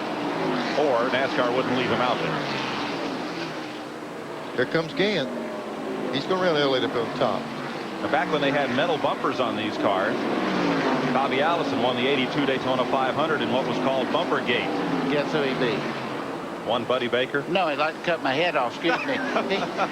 He beat me one time in Talladega when the bumper come off, but he lost one in Daytona too, and that thing come back across the top of my car. And the last thing I remember looking at was the bottom of the brake pedal. Yeah, the Bumper Gate was because some people thought that bumper was extra heavy and it was kind of designed to disappear to lighten the car up. Some people thought that. Well, NASCAR didn't agree. Even in testing, that bumper, you got to think that bumper hangs down. It's like a parachute back there. Yep. The air comes under the car, and it's got those lips on that bumper, and it slows it down. You take the back bumper off these things, they're a lot more aerodynamic, and that really is a big increase in a place like Daytona. Folks, don't write in. I didn't even suggest that Bobby Allison had anything to do with that. I did not mean that. He just happened to lose the bumper, okay? Just because there was a cord you pulled in a No. Gant and Rusty Wallace battle pretty hard here. And Gant's going to move up 2 slots. He got Bill Elliott, and he just got Rusty Wallace. There's Spencer now side by side with, or rather, Elliott underneath Wallace. Spencer just ahead of him.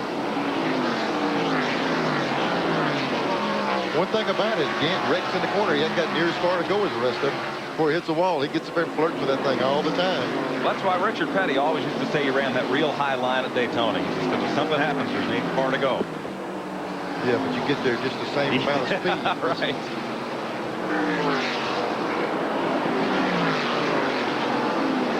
Gant up high, he'll lap past Lake Speed. I'll tell you what this does, though. We were jokingly talking about, look here, for the lead right here. The 6 cars ran the 28 down. He's up under him right here. Maybe he's fixing to shift gears in the 28. But Mark's car got a little loose. The 6 got a little loose on that inside. Ernie may need to find a little overdrive. Boy, he didn't give Mark an inch cutting back in. Yeah, he's going to see if he can loosen the 6 up, stick that nose up under him. Just check him. That was just a check right there by the 28. Cram him up on the rear, see if he can break him loose. Well, you can't get that 6 car any looser than it was at Charlotte 2 weeks ago. Yeah, but what Mark Martin do, he kept digging. He had You the bet. throttle down. Finished second. You know, Ernie might have a pushing problem on his car right now, and boy, that's aggravating here when you can't turn the car and make it stay in the bottom. I noticed he washed it up right at the center. And maybe he just wants to follow a little bit and even the heat up in the tires so he can make another run at him. Up, yeah, it didn't take long to even the tires up.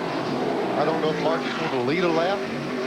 Well, he's third in the points, Neil, and he still has a mathematical shot to catch Earnhardt or Wallace for first or second in the standings. So leading a lap was worth an important 5 points to Mark Martin. Yeah, talking about leading laps. Look directly behind that 6. That's Earnhardt in the 3. Where did if anybody wants to lead a lap, he does. He's thinking 5 points right now, believe me. Well, he got 5 at Charlotte. Rusty Wallace did not. Wow. Let me tell you what, Mark Martin is I mean, when it's time for him to get going, he goes. He knows Earnhardt's going to try to get up there and lead that race, and he pulled over and gave him that run, and Mark's a good little racer to race against. Well, yes, it. Mr. Excitement. That's what they called him when he won the Modified Championship. Jimmy Spencer, the number 12. Harry Gant tried it low, tried it high.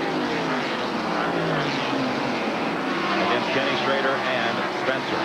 Spencer involved in controversy yesterday toward the end of the Busch Grand National race.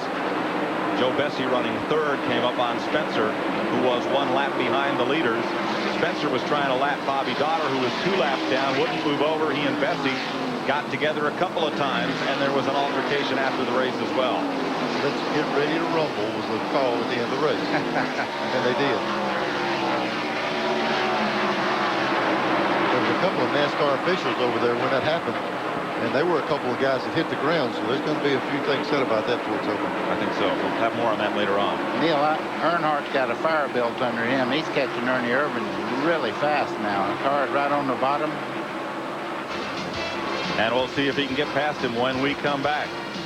TNN Motorsports live coverage from Rockingham continues after this. Right up there. We're going to have a good race, it looks like. Well, Spencer was on the outside. Where was Harry?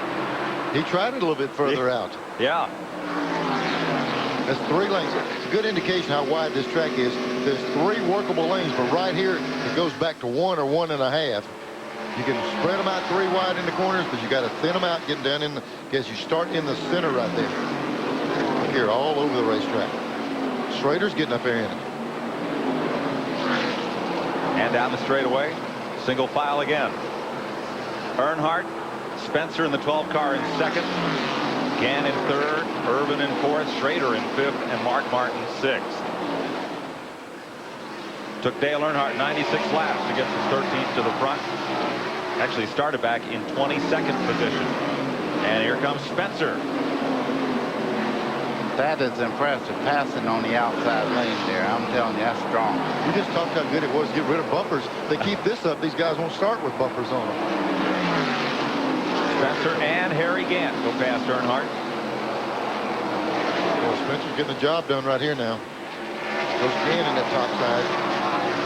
In the chase for the Winston Cup, every driver who leads a lap or more gets 5 bonus points for being the race leader at some time. So Earnhardt has collected those 5 points, and now he drifts back to 3rd place. Perhaps not voluntarily, but it is Spencer and Gant now. It's always good to get those points in the bank. You know you got them then. That's a little more comfortable to run in third, not to know that you have them already in the bank. And thus far, for the 2nd race in a row, Earnhardt has led a lap, and Rusty Wallace yet has not. And y'all made a good point a while ago. You said the guy that can drive a loose race car. Well, that 12 car, there's nobody here that can run a car sideways any better than Jimmy Spencer can. I tell you, that line Gant's running up there, we joke about that, but you gear these cars up to run around the bottom of this racetrack. You run high up there, and you're running another 100 feet down in that corner and rattling that motor a little bit more. It actually abuses that engine some more running that top lane of that track. Here's Brett Bodine, Neil, who has moved up a few spots ahead of Bill Elliott. They're right behind Kenny Schrader. That will put Brett in 7th place in the Quaker State car. And Mark Martin has dropped back to 9th position behind Bill Elliott. And right there behind Mark, you see the car of Rusty Wallace. We know that his crew's told him now that Earnhardt's led a lap, so I'm sure Rusty's wanting to try to get there and lead a lap also. Keep this thing close. You know, too, Rusty can count on his crew to gain him a few spots on pit road. They've been doing it week in and week out. Won the Pit Crew Championship here yesterday. Schrader squeezes between Jerry Hill and Ernie Irvin there. We just had it. We picked up a radio transmission from the 6th car. The pit said, I'm real loose. We could have told him that for him because Mark, we had a shot inside the car. I was going, Mark is really hustling the car. He's the type of guy that can get so bad loose, most guys have to quit with it, and Mark will keep digging. See him working that thing to the right, working that wheel left, right, and chase that rear end all the way through the corner. That's one reason when somebody catches him, he lets them right on by and jumps in behind him. He doesn't need anybody directly on that rear bumper because it really gives him a fit. Now, folks, these things don't feel like your street car when you're driving like that. They all have power steering, so it's not so hard to turn the wheel, but you get a lot of feedback from what those tires are doing so they can chase that car through the corner like that. You see Ernie Irvin way up high on the racetrack now. A while ago, he had the handle. He was able to run right around the bottom, but he's starting to move up into Gantville now. Is that a suburb of Taylorsville? Yeah. Moving around Jimmy Means. They keep wanting to come off that corner 3 wide. You just can't do it. Right. You can spread them out in the middle, but you got to narrow it up going in and off. I'm not going to say they can't do it. They're allowed to do it before the day's over. First time that Jimmy Spencer has led at Rockingham in his career. In the Meineke Mufflers Ford, Bobby Allison and team. There's Harry Gann up in the high groove. Mike, you mentioned something earlier. We're just talking about thinking about that bumper flying off. You talked about weight.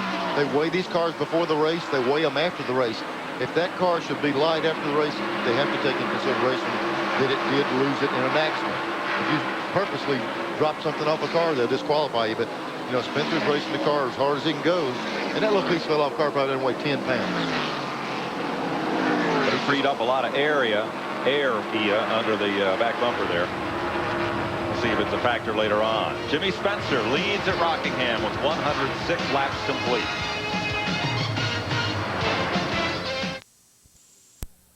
Again, in the AC Delco 500. Quick look at the rookies in this race. Jeff Gordon just got lapped. He started 7th. He's now running 29th. Bobby Labonte dropped back 12 spots from where he started. And Kenny Wallace from the tail of the field up to 25th. Harry Gant chasing Jimmy Spencer, the race leader. Just about 2 laps ago, Gant pulled up on the outside of Spencer going down in the corner. That's John Andretti in the Harris Teeter car down low. Getting overlapped. He'll be Billy Hagan's driver for all next season. That's a real smart thing to do, is get him a lot of seat time before next year. All he's doing now is just learning the heavy car and the narrow tires and all from the Indy cars that had so much rubber down on the racetrack.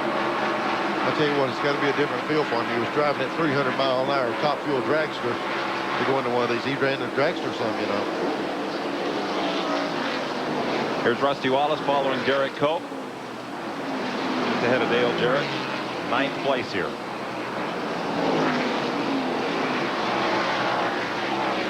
Just ahead of Kyle Petty, just behind Dale Jarrett, that is. Jarrett in 9th, Cope in 10th, Wallace 11th. And they're running 8.5 seconds behind the leader.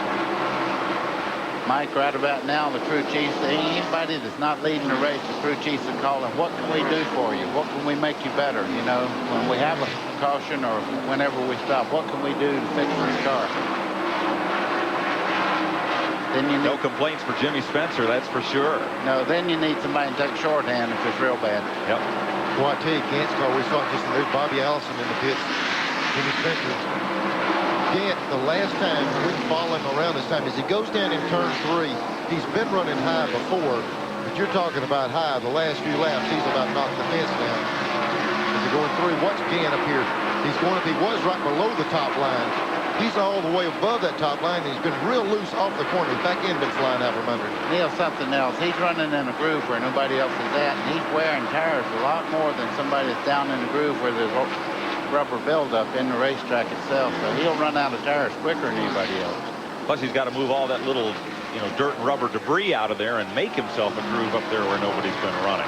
Here's your Napa Field standing update, where your favorite driver is at 110 laps because there are no unimportant parts. Napa. I saw Gant one time all the way beside. Look here. Now here's a battle right here. There's 28 car and the 6. Going under the 4 car. Mark Martin said he had a loose condition, but he's still running that 28 car down. And Nemechek is now just 1 lap down, driving for the Morgan McClure team in the Kodak car today. There's Mark trying to make that move to the inside. He says he's loose. It's hard to drive under somebody without their rear giving. Look at that 28 go up the racetrack. Look at the back end of that car. When you talk about loose, now he's got a loose condition. Momentum off the corner to the upper lane. How many more RPM do you turn on the high part of the racetrack than you would if you're trying to dig off the bottom? I'd say it had to be 150, 200 more because you run at that part of the track. You're already at real high RPM, and you hold it down just a split second longer, it really buzzes that motor up there. And that's what hurts it so bad. You're already at say 85, 8600. When you sing it up to 88, I mean it rattles it around.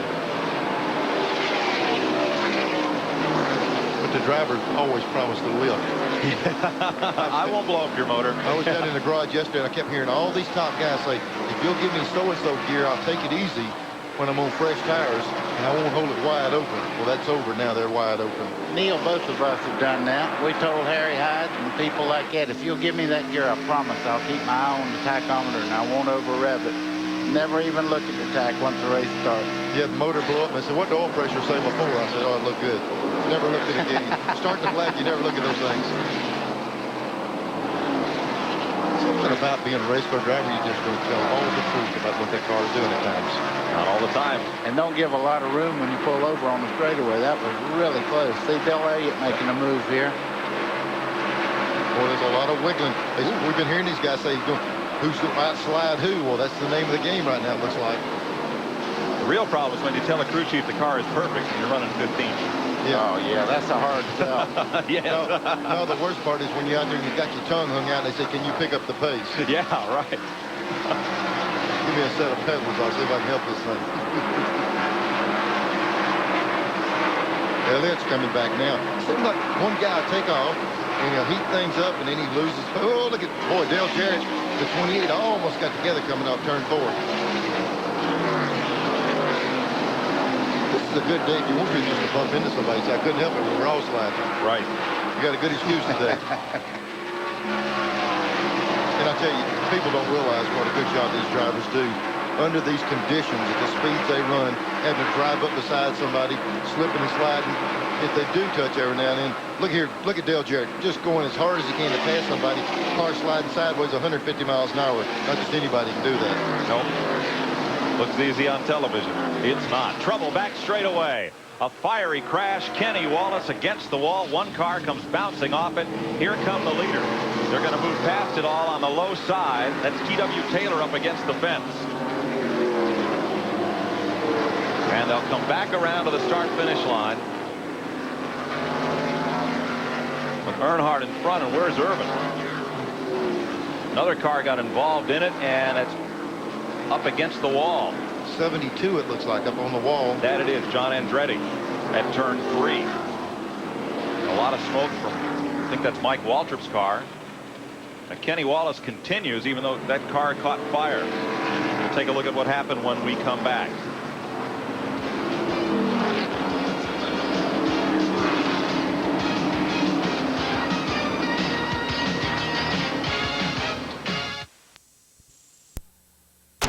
Under caution. We've been talking to some of the crew members, and as we go to break, we asked Raymond Fox of the Robert Yates team if he wants to move up in racing from where he is right now. No, it's not really tough. It's I don't know. It's right now the way I am now. I wouldn't want to be way up in the ladder because it's a big responsibility, and I don't think I can take that. But I just like to be a general mechanic. One day I would love to be a crew chief.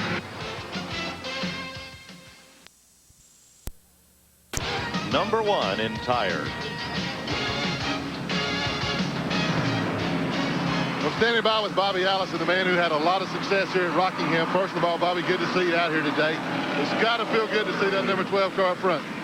Well, I'm really pleased with how he's running, Glenn. He's done a nice job in that Meineke Ford, and you know, worked really hard this week, you know, on getting the car to handle well and drive good, take good care of the tires, and Jimmy Spencer's certainly doing that, and the guys are working really hard, and the car's running good. You mentioned tires. I saw him take the tires off the car. Hold on, we got a problem here. Got an ambulance on fire back there, Glenn. That took either T.W. Taylor or John Andretti on the mandatory trip to the care center. It's down behind the pits in turn number 1. So a lot of the rescue help here at the track is volunteer. That's the Wallace Rescue Squad, and not Rusty Wallace, as are many of the wreckers. Let's go back down to Glenn now that that's extinguished. Glenn. Okay, the problem there seems to be solved. Bobby, I saw him check the tires after they took them off there. That looked to be a perfect set of tires, so the chassis on this car evidently must be really dialed in right now.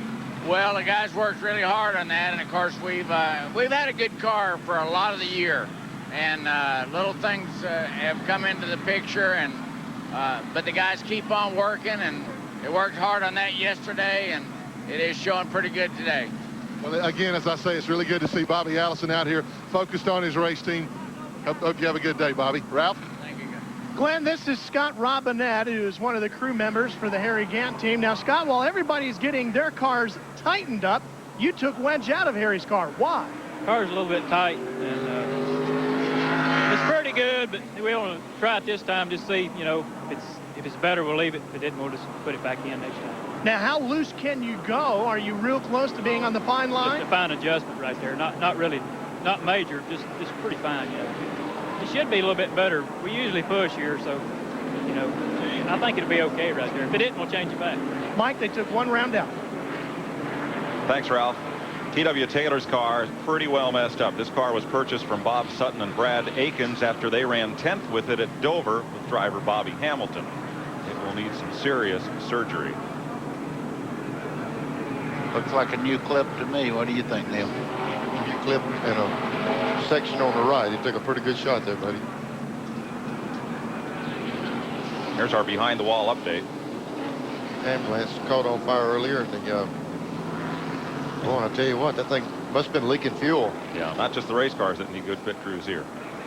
We're under caution. We'll go back to green in a minute. 132 laps are complete at the North Carolina Motor Speedway. And yes, Dave Marcus stayed out on the track, and he is the leader. He gets his 5 bonus points. We'll be right back. And they go into making plywood, particle board, all sorts of different things. They proliferate up here. We grow them in Alabama. Yeah. That looks like the fork you used at dinner last night. Oh, stop it. Stop it. I'll tell you. You have to put up with both of us if you like it or not. No, I'm going to Glenn Jarrett. Be that way. Well, thanks, Mike. John Andretti has come out of the care center. He is okay. We're glad to see that. Your initiation has been kind of grinding into stock car racing. John, what happened out there? Well, I guess I couldn't hardly see the number because there was so much tire smoke, but I was running right behind Michael Waltrip, and he moved to miss it, and he couldn't see it either, and he hit him, but I could see it even less until he moved. So it's just one of those things. I mean, when one of these things turns sideways on a track like this, there's not many places to go, and I was probably a little too close to maybe Michael to see everything, you know, but that's where I was racing. So, you know, I'm disappointed because Harris Teeter just came on board, and for them, because we would like to get the whole race in for him. Well, better luck next time. Fortunately, John was not in the ambulance that had the problem. Ralph is there. Well, Glenn, they had problems all morning long getting this ambulance started. It kept stalling out on them. And I'm not sure exactly what the problem was. Maybe something electrical inside the engine. But it did go, and it went in a hurry. The crews continue to work. That was not one of the ambulances that was transporting John Andretti or T.W. Taylor to the infield care center.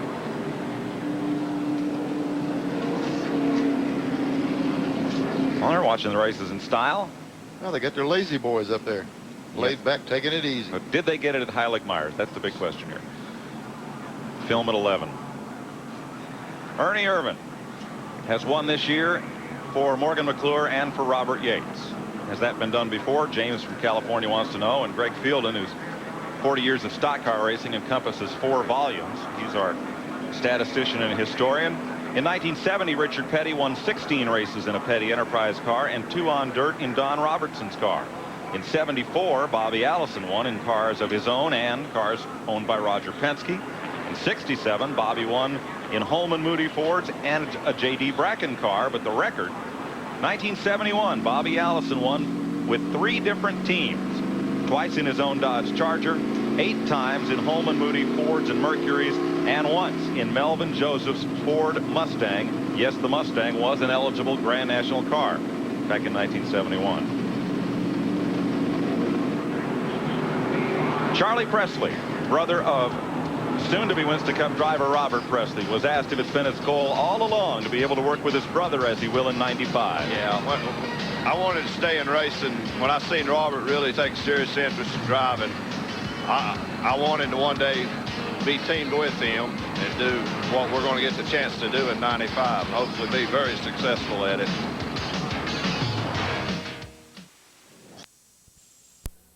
The 15 cars trying to get that lap back on these restarts, which is totally the way it needs to be done. He's working that inside, and so the guy on the front gets a good jump.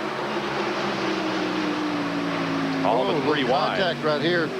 So the cars touch. One on the outside sliding up. That was Hutton Strickland.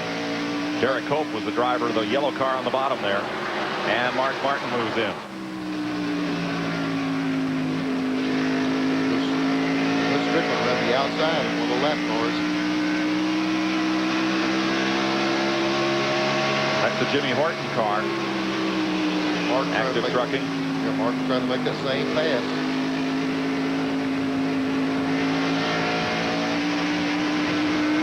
And look at what's happening inside Mark Martin's car. 8200. The front straightaway, you turn a lot more RPM. That was coming up the back straightaway. This front straightaway, this dog leg is where you see some bigger numbers. See what he gets it up to. 82, 4, 84. And you see where he's lifting at. He's not running that high line like we were talking about earlier. That bottom lane's probably a couple hundred RPM less. Let's go up to the battle for second place where Earnhardt and Harry Gant are going at it. It's Ford, Chevy, Chevy. Spencer, Gant, Earnhardt. Ken Schrader is 4th. Bill Elliott is 5th. Well, this is just going to, when Earnhardt tries under the 33, Gant, I thought Gant might move a little bit outside. That's where he's been so good. Back behind them, Derek Coe must have had a killer pit stop. He is back in 6th. Mark Martin is 7th. Here's 8th place Kyle Petty on the left side of your screen. Strickland, Wallace, Irvin, Dale Jarrett, and Jimmy Horton battling. Horton is 1 lap down.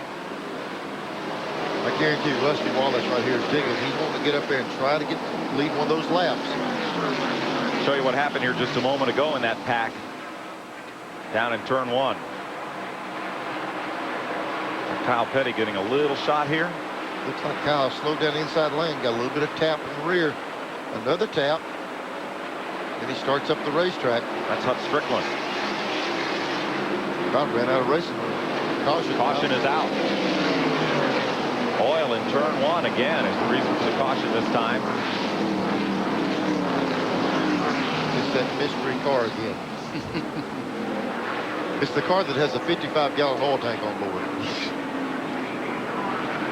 Holy cow. Jimmy Spencer, the former national modified champion. He won that title driving for Frank Cece, Scott, and Jeff Welliver, who now have the number 34 Fiddle-Faddle car in the Busch Series, driven by Todd Bodine and next year by Mike McLaughlin. But in yesterday's Busch race, as we mentioned earlier, Spencer was trying to lap Bobby Dotter, but the leaders were lapping Spencer, including 97, the blue and white car, Joe Bessie. Now, number 2 is in 2nd place, Ward Burton. Here comes the white and blue car of Bessie. Spencer's car, the Ruby Tuesday's car, is that teal-colored machine. Spencer won't give the low groove, and they get together in hard. Now watch, the man in white is Spencer, the man in yellow is his gas man, and they get into it with Joe Bessie's crew. We talked to Spencer this morning. Really, I was wearing a white suit, you know, and one of my crew members was wearing a yellow suit. And, all he was doing was trying to protect me, and, you know, something happened there, and he got in trouble also for it. But I have to stick up for my guys. You know, my crew members are sticking by my side, and, you know, it's one of them deals that probably shouldn't have happened, and I'm responsible for what he did, really. And it's a bad deal all the way around, but I'm the type of person that I have to address something if I think it was right or wrong. I like to get it out of the way right then and there. Don't like to carry it over to the next race. Well, NASCAR addressed it as well. Spencer and crewman Mike Culbertson were fined $1,000 each, and each were suspended from Busch Series competition through the end of this year. We are under caution at lap 145. Here's the way they're running. We'll be right back. Back to Rockingham, North Carolina. We are going to hold under caution here for a bit. A lot of questions about gas on our 800 number. Debbie from California, how many gallons of gas in the gas can and how many in the fuel cell? Well, the fuel cell holds 22 gallons, and each one of the gas cans in the pits is allowed 11 gallons per can. You can't have but 2 cans, so you can't stock the extra if you got to go get it after every caution. How'd that sound?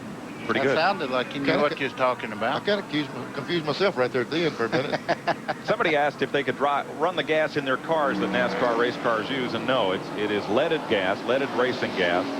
It is not unleaded. The extra octane this fuel has won't hurt you, won't hurt your engine, but your engine probably doesn't have enough compression to take advantage of it either. I will tell you this, it'll turn your valves in a regular car a little cherry red because they are, you know, it's high octane. Show you a little something here between Brett Bodine and Ricky Rudd, the Quaker State and the Tide cars. Trying to get a shot of him here. Under the caution, look at this. Oh, yeah. Wow. Well, let's see if it goes back up here. Here we go. Kaboom. That's another one of those cases where you want to settle it immediately, not delay the action. There are a bunch of cars there side by side. I think that was probably one of those who came off pit road in front of who deals. Looks like the right front fender's been in on the 26. I don't know if it happened during this deal here. Ricky Rudd, runner-up twice in this race. Bobby Hillen's been black flagged to make a stop.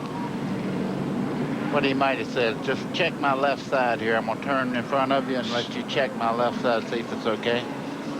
Well, let's check with Ralph.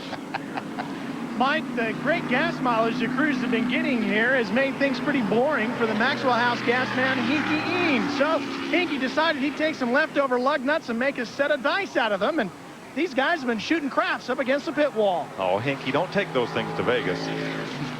Bill and Gail Davis there in the shot there who own that car.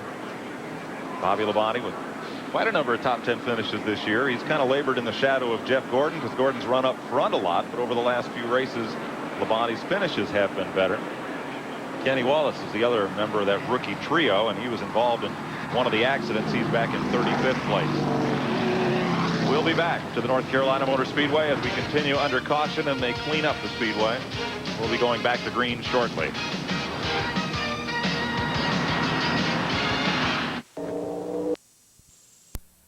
Delco 500 on the Nashville Network is brought to you by Napa, because there are no unimportant parts. We're getting ready to go back to green. After pit stops, Jimmy Spencer, the leader. Harry Gant in second. Dale Earnhardt is third. Fourth is Ken Schrader. Fifth, Bill Elliott. Sixth is Derek Cope. Seventh, Mark Martin. Eighth, Kyle Petty. Ninth is Rusty Wallace. 10th, Dale Jarrett. 11th is Ernie Irvin. 12th, Darrell Waltrip. 13th is Dick Trickle. 14th, Sterling Marlin. And 15th is Terry Labonte. Ahead of Morgan Shepherd, Jeff Bodine, Ricky Rudd, Brett Bodine, Todd Bodine, Alla Bodine, Rick Mast, and Dave Marcus. Those are the cars on the lead lap. Sure they went a couple more Bodines in there? Well, 3 Bodines and 3 Wallaces. The second race in a row. What a family affair. Look at Spencer with that big jump again. And that's Earnhardt chasing him this time. Chevy, Ford, Chevy, Chevy, Chevy, Ford. You see Gant coming there. Gant has been right up front all day, but he still hasn't led a lap. But he's not through yet either. And important to the point chase, neither has Rusty Wallace. Dale Earnhardt has. It seems to me that Earnhardt's just a little faster than Spencer on cold tires. See him, he's able to close in right in the center of the corner there. Not bad down the straightaway, huh, No. Neil? There's 3 of the racingest guys you'll ever see. Gant said it's getting crowded down here. 2 laps and he's in the high groove. They said they made a chassis adjustment when he started to see if it would make it better. And if it didn't, they'll take it back away. So they're still playing with Gant's car, trying to get it better. Here comes Earnhardt up under the quarter panel with Jimmy Spencer there. No, they made a little text there. Wasn't quite under it. See the roll bar sticking out the back. That's the bumper now. That little panel off the back is gone. Now Spencer's up a little higher on the track. Earnhardt's been good on the restarts. Remember, and almost get together. Yeah, Spencer got real loose coming off that corner.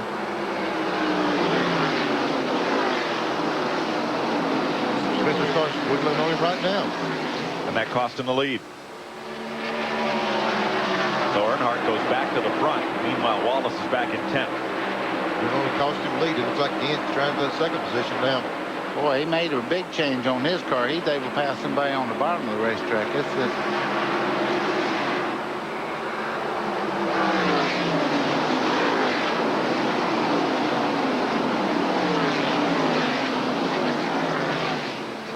There's Gant. He's digging away on that inside, trying to get it. See, and there's Spencer taking that advantage of that, being able to run a little bit harder down in the corner. From that outside, Spencer's car got loose with him earlier, so a little wiggle again. Kenny Schrader's keeping respectful distance there in 4th place. He's got leg speed between himself and Bill Elliott. Yeah, this is a case here where the driver says, hey, let me see what these guys do first before I get up in the middle of it, because both of them are sitting in there really close to each other, enter the corner and off. So Schrader probably let him get straightened out, and then he'll decide what he's going to do. Spencer can get in the corner so hard. I mean, he just drives right on by Harry on the outside there. In second now, he looks like he's closing in on Dale Earnhardt again. Gant just keeps on every now and then. He'll just test that water out there on the outside. He tried it a few laps ago. He lost ground. So I'm going to stick it out there a little bit more, trying it again. I don't know why I said test that water out there. That's concrete. Yes. Out of the race, John Andretti, T.W. Taylor, and Loy Allen.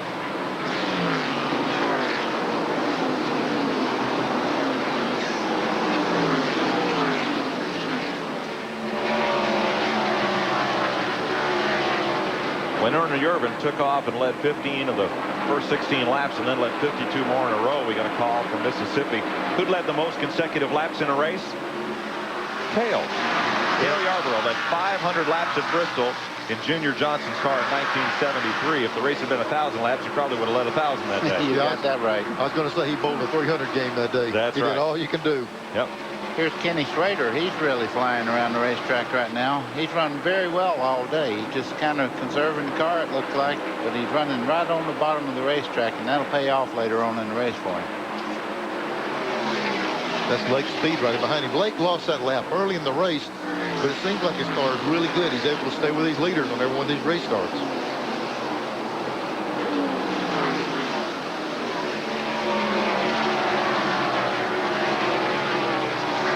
Joe Elliott. Here's again. He's trying his best to get that outside and take it away from Schrader. No, excuse me, not Schrader, but Spencer. If he can ever get far enough to make Spencer get him that outside off the corner, he's okay. But trying to get a little bit further up there. Jimmy Spencer, winless in 111 Winston Cup starts, looking for victory number 1. Harry Gant last went to victory lane last August at Michigan. Well, Harry Gant's giving a clinic in that high line right at the second hit. Oh, speaking of Cale, his driver Derek Cope just got loosened up a little from Mark Martin. Knocked a feather out of that Bojangles car, huh? Uh-oh, I didn't say that. It's the chicken car, as you folks know. You saw him as they came up that corner. You could see Cope look over to see who was inside. And see that there's the difference. He marks on the inside of this guy now, and he can't use all the race car. He turned 7,600 down the back straightaway. We're seeing a lot more earlier. You run that inside line, you got to back out. Turned 82 right there, 8,300 get down in turn 1. Dale Earnhardt had a shot at the lead, Neil, down into turn number 1, but Spencer's going to make him work for it. Spencer makes me look smart, doesn't he? I told you, on hot tires. Whoa! Oh, look at the spoiler coming up here. Dan hadn't led a lap yet, but he's probably the strongest car that had. He's been, every time he gets up there, it seems like the longer they run, the better Harry Gant gets, and it's also the cautions come out every time he's got up there by the lead. You see Bill Elliott's moved into the top 5 there. Yep. Car is really handling well too. And they're all right together. Folks, Rockingham is the longest day in all of Winston Cup racing, but this may be the best race we've ever seen here. It is so far. Here they are for the lead. He said Harry had never led a lap today. He's fixing to, I believe. They just went across that line. Keep in mind that scoring line that we showed you earlier. As they come off turn 4, that's where it's recorded. Now, that's the best run he's had at him right here. Spencer's got to give him that outside. Oops, almost. Slid right up in front of him. Kind of like giving him the back of your hand. Oh, yeah. Okay, now, watch for this line as they come off the corner. Question is, who crosses it first? Spencer beat him by about 2 foot to that line that time. And left him about 2 inches on the outside. And even though Harry crossed the line, he didn't get that lap. It was scored back on the other side. That's right. He'll have a good lead this time. I would say he's going to lead her this time around. Yep. He'll have to lead at turn 4 to be credited with leading that lap. This is only the 6th race that Gant has led this year. Turn 1, a car got pushed way high to the wall, saves it. I think that was Strickland. Getting into the back of Jimmy Horton. No harm, no foul. Oh no, the foul car is now running in 2nd. Less a few feathers, buddy. There goes Kenny Schrader by Dale Earnhardt, the 3rd spot, or trying to. Earnhart's really tough to pass also, but there we go. Looks like that high line is the trick right now. Maybe you get some laps on your tires. Looks like the trick is to move up in that top side. Neil, you touched on something very important. The spotters will look, and they'll see a car getting an advantage on a particular groove, and they'll tell the driver, try it, and let me time it, and then I'll let you know if it's good or bad for our car. Show you how Harry Gant has come through the field to lead this race. Next time. There we go. There we go. From 8 to 30 laps to the lead, and keep in mind we're only a third of the way through this race. 24 hours of Rockingham, you know. But it's been a good one. That suits that guy right there. Harry Gant's probably the strongest man in the field. Even though he is 53 years old, he is a physical, fit person. He will race all through 1994 and then turn that steering wheel over to Robert Presley. Gant's, you know, he's 53 years old, and you never see him in many shoving and pushing matches like we saw a little while ago. When you walk up to Gant's car, you better be ready more than push. He's serious business when you walk up there. You better be determined on what you're going to do. Derek Cope in the Bojangles Ford battling Kyle Petty behind Earnhardt and Elliott. Fourth place here. 9 different drivers have led this race already. That's only 1/3 distance. The record is 12. There's Mark Martin coming back. Kyle Petty in the middle of that last shot there, sliding sideways a little bit. I seen a little smoke out of him, like he locked the brake up going down in that corner. Said this morning, thought he had a good car for today. Kyle, he has dominated here, and here's Rusty, who has not yet led the race. He's in 9th place. Well, you know, Rusty said himself, I think it was 200 and something laps before he took the lead when he won the race here. That's right. Boy, this is an all-day sucker. You might as well just do it anytime you want to. Don't tell that to the sales department. You better hope you got a good flavor, too, because you're going to live with it a while. Who's that way up high? That's Derek Cope. Up in the Harry Gant crew. Yeah, Kyle's got a real problem with him. I think Cope's outrunning him down the straightaway, and Kyle's outrunning him through the corner, and that makes it a little difficult to pass. We'll pass Jimmy Means there. Well, I'll tell you what, that part about Gant being the only guy up in that top crew having to wear his tires, he's getting some help up there now. Yeah. When you beat somebody to the ground like Gant's doing now, they're all going to get up there and give it a test, see if they can work that top side. Here's your Napa Field standing update brought to you by Napa, because there are no unimportant parts.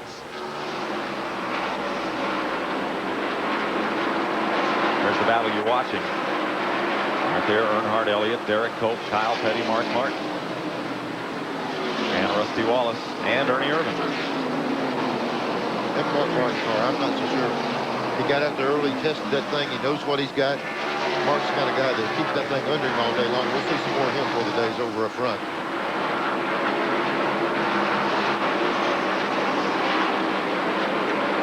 Derek Cope's had a good, strong run today. And he's fought that car off from being a little loose a time or two. But since the first round of caution flag pit stops, he's been up among the first 6 or 7 cars. Yeah, they evidently had a good stop somewhere in the middle there, Mike, because once he got up there, he's sticking with him now. This battle's 4 seconds behind the leader. 22 cars on the lead lap.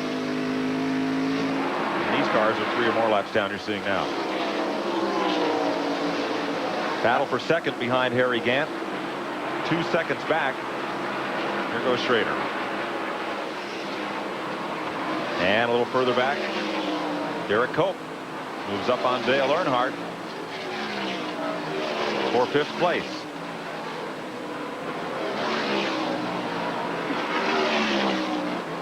And here comes Ernie Irvin trying the high side. You know, it looks like just what Ernie Irvin said before the race started today. I think the racetrack is really kind of greasy, and everybody's just having to do the best they can. They run them sideways, and when they get them where they don't run sideways, they push too much. So you can't really hit the setup like you want it.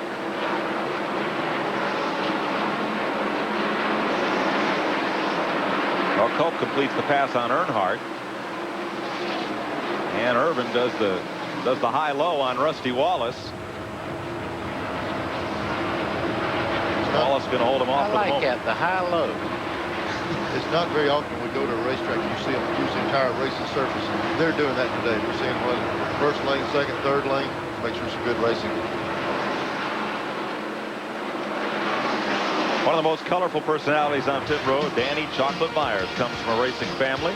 But how did he get started with Richard Childress? Well, yeah, you know, my dad got killed driving a race car in 1957. I kind of grew up in the sport.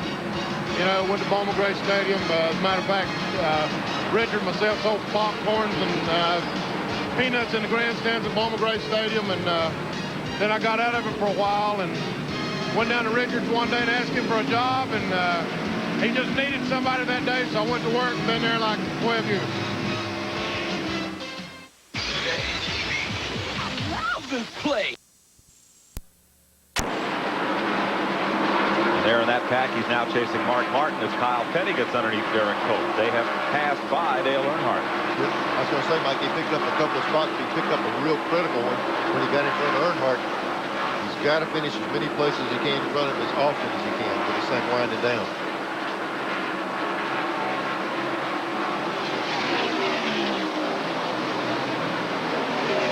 Still side by side, Petty underneath Derek Cope. Kyle Petty dominated here last year and has taken a pile of money out of this place. There's Rusty at the back of that pack, and Ernie Irvan moving up. Rusty said this is not the car that he won with earlier. He brought a different car here. Late in the race where he led before, so don't cut him out of this. You got to wonder, is something wrong with Earnhardt? Dick Trickle just went past him on the low side. Not that that means anything's wrong with it, but Earnhardt has really drifted to the tail end of the pack pretty quickly here. Mike, if you're off in your handling on your race car here, it shows up in the worst way. I mean, you can lead the race for a long time like the 28 car did, and then get a little bit off on your handling and go straight backwards. It's a really tough racetrack to have it your way all day.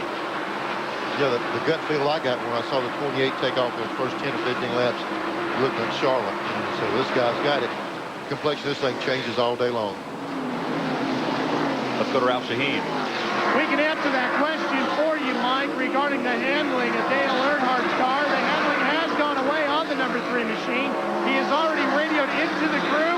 He wants them to take 2 rounds of wedge out of the car at the very next stop, and he wants 4 new tires on the machine. Thanks, Ralph.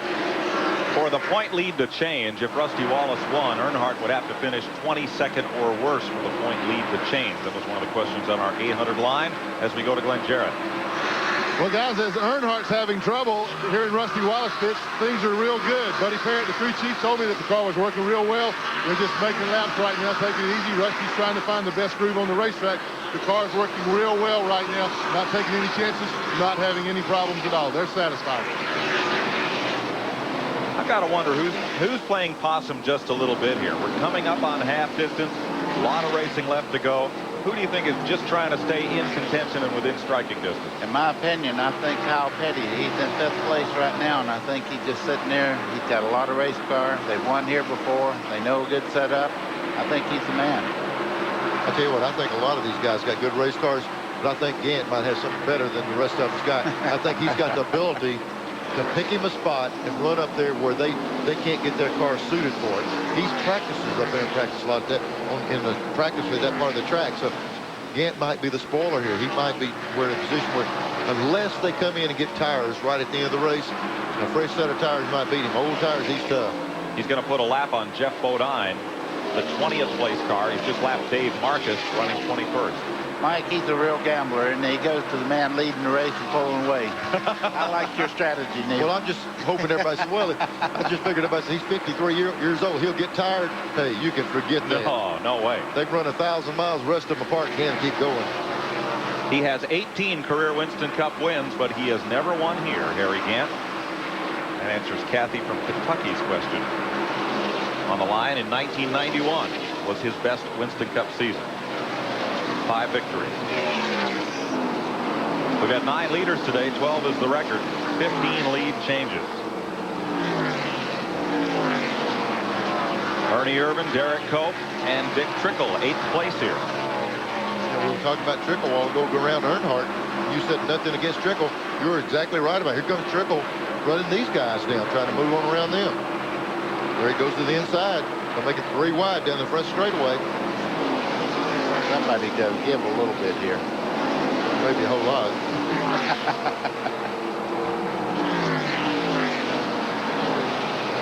Comes Cope back on the outside. 98 car. You see Dick Trickle there. You talk about a guy that's won a lot of races. They think he's won somewhere in the neighborhood of 1,000 races in ASA and different things around in the mid part of the United States. And I think he is. Right now, if you had to pick somebody just to stick in the car any week, he would be the man to go after. He's pretty good race car driver in any car he gets in. If you put him in your car, then I got to put Jimmy Hensley in mine. That's kind of the way it's gone this season, as far as who uses fellas who don't have a full season ride at the moment. But I agree with you. Trickle is on this circuit. He hasn't shown the success he has on the shorter track, so I think he has been very underrated as a Winston Cup driver. Tremendous career achievement and talent. I tell you, this 28 car in the 98 has been at it for 20 laps. Back and forth, back and forth. Coach's not giving him anything. He's making him work for it. There's Dale Jarrett sticking his race car in the position here. There's a lot of good race cars just sitting back right now. Ernie Irvin's a bit loose off the corner there.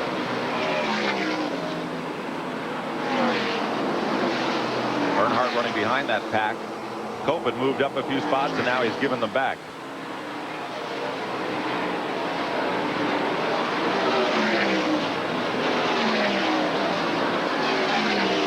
And Dale Jarrett knocking on the door of the top 10. He is 11th. Harry Gant has a 5.5-second lead on Jimmy Spencer, Ken Schrader, Bill Elliott, and Kyle Petty up to 5th.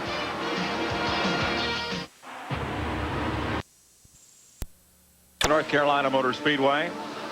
This looks a bit serene compared to the race we're watching,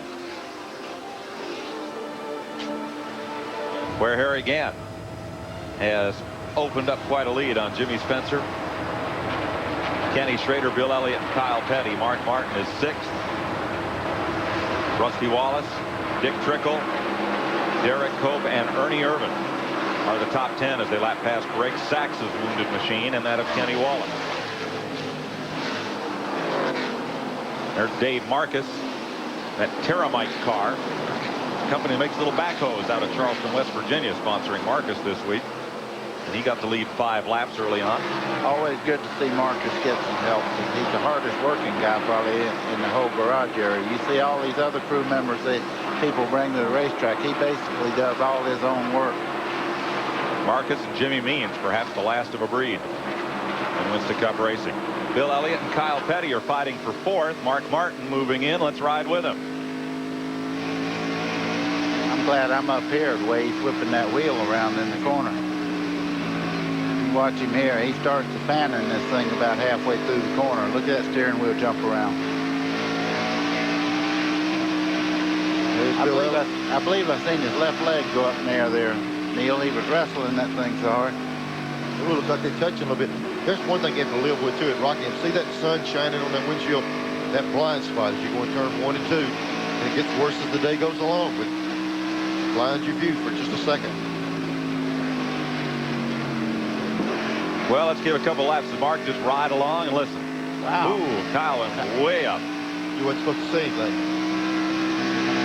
They got your attention though, didn't it? Just as they start into this corner, watch the sun right here on this windshield. Well, where'd they go? Behind the clouds? I think he's higher on the racetrack or something. This is in Mark Martin's car. See him feed the throttle in. Kyle Petty coming down pit road while this is going on. And Jeff Bodine. See how long he's off the gas now. He's just feathering back into it. See that foot going up and down real slow. Now watch when he really nails it. There he goes. He's back under full acceleration. And Kyle Petty comes into the pits. See him cleaning that windshield. That's very important right now. You've seen the sun a while ago on that windshield. It had the oil on it. That's very important. That guy that cleans that windshield as good as he possibly can. I tell you, the gas man's what's got to hustle nowadays. They're so good with the tires. The gas man doesn't hardly have time to fill it up. Yes, 21.5 seconds. The stop for Kyle Petty. Jeff Bodine was also in. For 4th place, Mark Martin has caught Bill Elliott.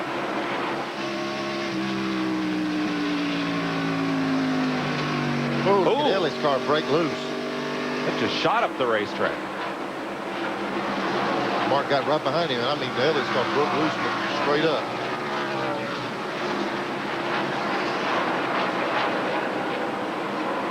Ernie Irvin, Derek Cope battle. Again. Still. there a song still? Irvin moves up to 8th place. Dale Jarrett's still in it. They're in 10th. Interstate Battery Chevy.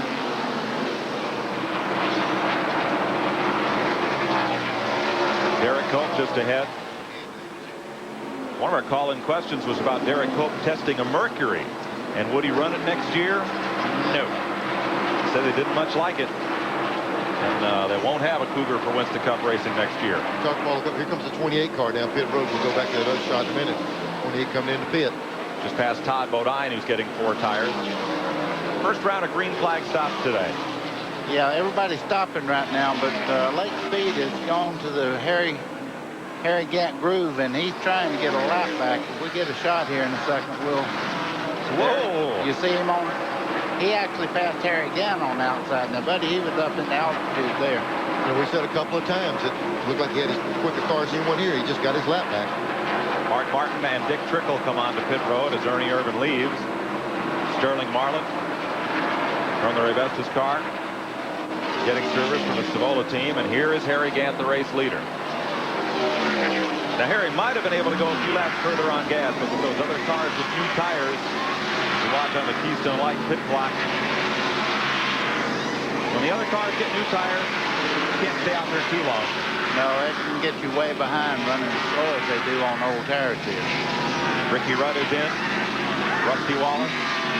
Rusty Wallace keeps coming in. Earnhardt stayed out. That's probably a ploy right there.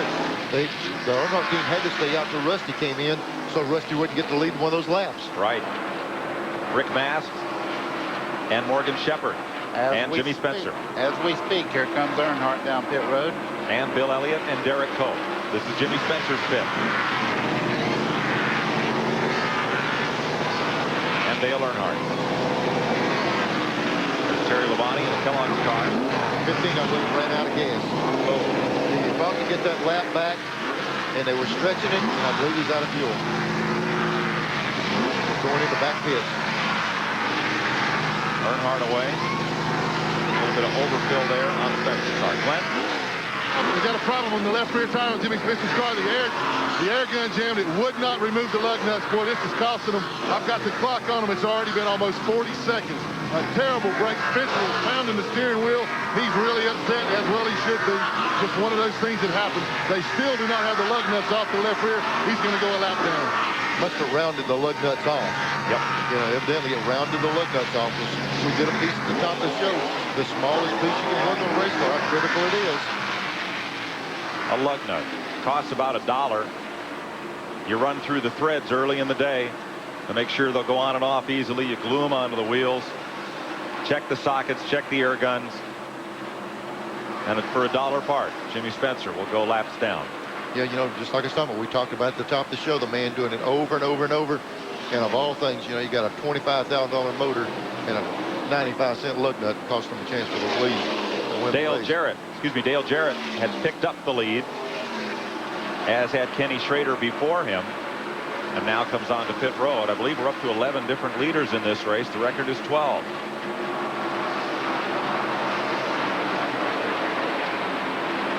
Well, you think they're not jumping? Look at the bite he's putting in that right rear. Did you see that, Neil? That's about a 3-rounder there. Yeah, we had somebody write in a while ago, call in, want to know what a round the bite was. That's a 1-inch threaded screw that sits right on top of that jack plate, a plate on top of the spring. You just turn pressure down to put more weight on each wheel. 1 round of bite means they turn that screw 1 revolution. A little change is 1, a lot of bites 3 or 4, just like we just saw, buddy. Yeah, you try to balance this car all day to get it just right for that last 100 miles. Mark Martin passing Rusty Wallace. Ernie Irvin and Kyle Petty in pursuit. And after green flag pit stops, Harry Gant will again be the leader. You're watching the battle for second. We'll be right back. Next week on... With the same tire he had on when he came in. You can see the car losing traction as it comes up off the corner there. That's terrible to have 3 brand new tires and 1 that don't hold at all. Let's get an update from Glenn Jarrett. Well, we're down here at Spencer's pit. They're going to have to bring him back in. You were right, Neil. They rounded the lug nuts off. They now have a manual wrench to get it off with. They cannot get it off with the air wrench. They're going to have to take the torque wrench to it.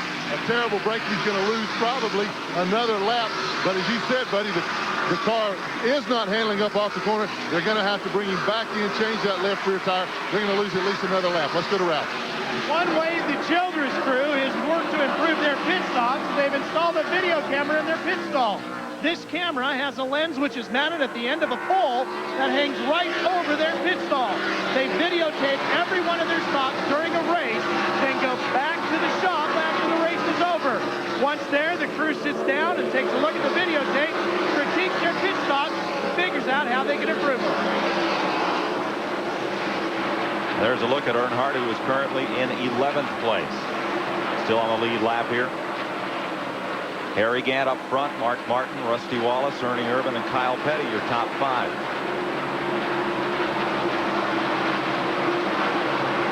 And the report is that Jimmy Spencer will be back into pit road. And here he comes in right now. He's fixing to turn down off the track.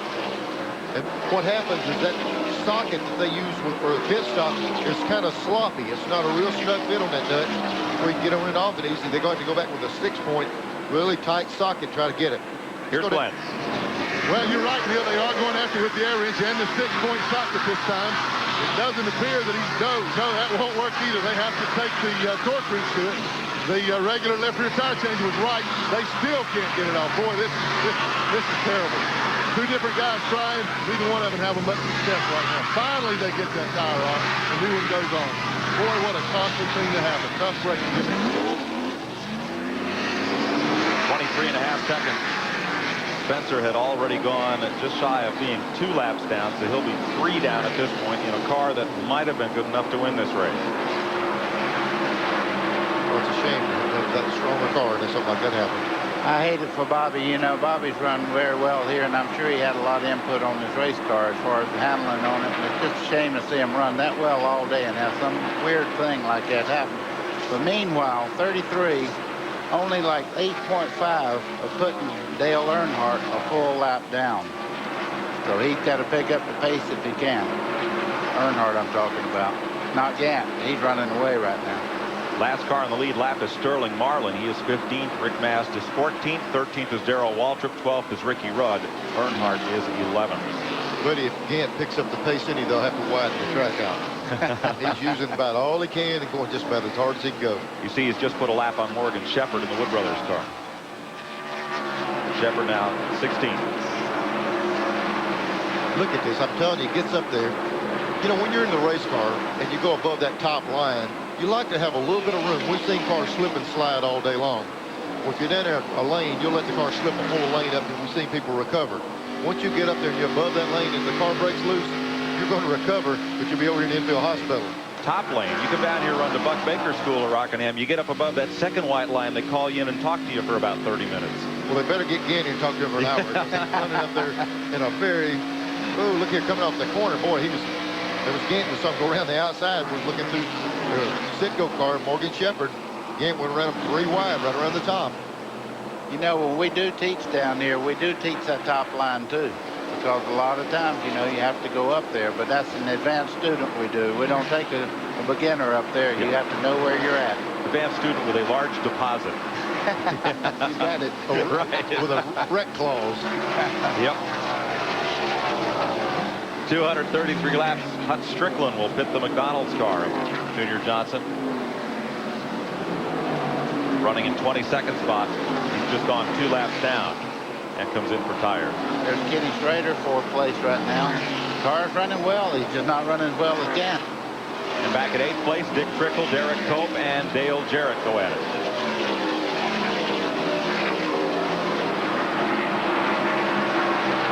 And they'll move past Trickle, put him into 10th place.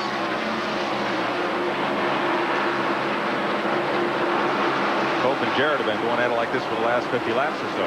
Yeah, Cope hadn't had a whole lot of slack. He raced the 28 for a long time. Then he's been with Dale Jarrett for a long time. Just continuously battling with someone for position. Here's Jarrett trying around. See if he can just get the nose up there. All you want to do is get the nose up and make that man have to give you that line. That's what he did. He got out there. 98 saw him out and had to let him have that outside line off the corner.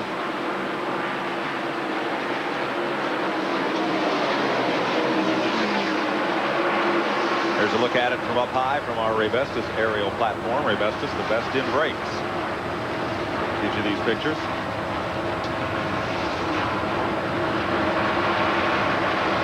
You know, a race that's this long, you need somebody to race with. I used to just pick somebody and get into a race with them if I could, because I tell you what, it's hard to concentrate as long as you stay out here. Neil, you had a lot of success here, but you know you can't.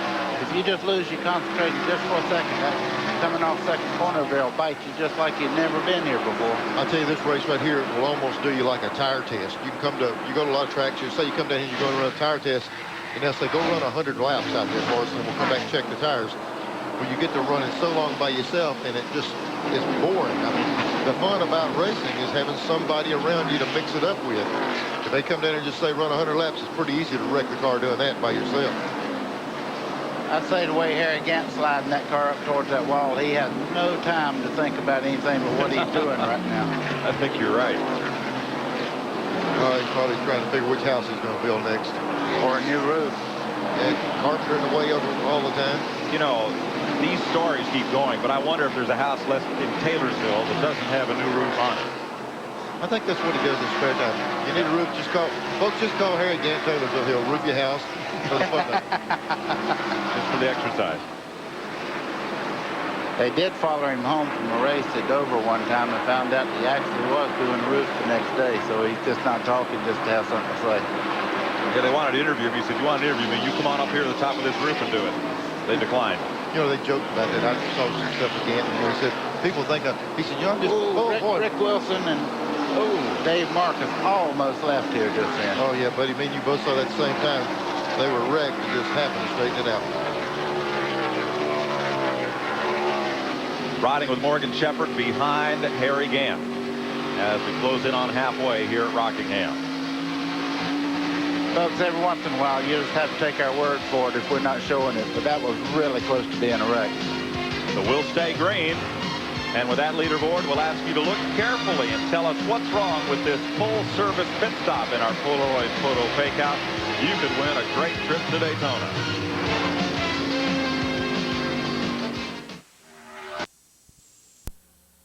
Real tough for a driver to hang on. At this point, all Harry Gant can do is try to hold on until he gets a chance to come in for 4 new ones. Gant's hanging on to the lead. 25 laps ago, it was 9.8 seconds. Now it's down to 5.5 over Mark Martin, Rusty Wallace, and Kenny Schrader. But watch Lake Speed. He is up outside the Harry Gant crew. Mike, he's got the fastest car on the racetrack. He made that lap up a while ago, and I'm not sure, but it looked like he ran out of fuel, and he lost the lap. And now he's coming back again. But this is one to wait. And then in 3 and 4, he's 6 foot higher than Gant. Watch him this time as he goes down the back straightaway and hits for turn 3. This has to make Bud Moore really happy, because it takes a driver to understand that the racetrack changes and you have to do whatever it takes to make your car better than everybody else. That's the lowest I saw him go through 3 and 4 in the last 20 laps. Yeah, he had 2 wheels on one of the white lines. But Lake Speed is 1 lap down at present. But look how he's going around everybody. He's got that thing working in the top, and I mean, he's flying. He's been going, as he enters this corner here, he's been going, I mean, right up on the wall. See if he gets up there this time. Yeah. He's up some, but that's nothing like he's been being up there. And just ahead of him, Mark Martin and Rusty Wallace on the lead lap. As Speed catches that pack of traffic, they work underneath Jeff Gordon. And Gordon right now, among the rookies, Bobby Labonte is 2 laps down. Jeff Gordon is 4 laps down, and Kenny Wallace has gone to the garage. If Gant's faded just a little bit, this is Rusty Wallace's chance to be concerned about leading the lap for the points. He's right there with Mark Martin, and they're both gaining on Gant. If he can stick with Mark, he'll have a chance to race Mark for that position to get those bonus points. Kenny Schrader follows them through. Yeah, Wallace needs to lead a lap here. You know, Neil, we need to touch on something. You see these cars racing like that, and you see the 2 car behind. That might make his car handle better. He might have some reason that he needs to run close in second behind another car, where when he's in front, maybe the car would push or something like that. That'll free the car up when you're second car. So he may be doing just what it takes to get himself up there and try to get that 5-point bonus. Yeah, sometimes the guy's car won't work when you wave him off of you. Boy, just we say that, the 2 went around the 6. Yep. Second place changed hands. Here comes Schrader on the outside. Watch on the right side of Mark Martin. Kenny Schrader's going to make the pass here for third. Looks like Mark broke loose all of a sudden. And there's that 15. You know, he made a lap earlier. He's coming back. He's got a chance to get it back again.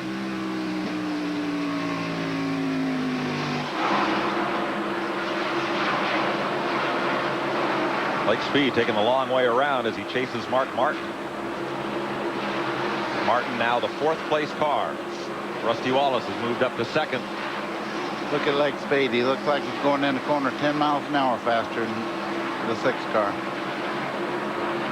I'll take you back. Sorry, take you back to 9th place, Neil, where Dick Trickle continues to battle Kyle Petty and Dale Earnhardt. Although Kyle now. Looks like they both was going to use the same part of the racetrack there for just a minute. Yeah, 9th place. We talked earlier that they were in danger in the gaining on Earnhardt, put him a lap down. He's picked the pace up a little bit. One of the big topics of conversation this week, whether Kyle Petty will be the top Pontiac team this year, whether Rusty Wallace will move, the Penske operation will move to Ford. This group here is only 6 seconds away from being lapped by Harry Gant. Yeah, they need to pick that pace up just a little bit more, don't you? Yeah, I would say, you know, they were talking about Gant fading a little bit. He might be fading to the guys running 2nd, but he's still running this pack down.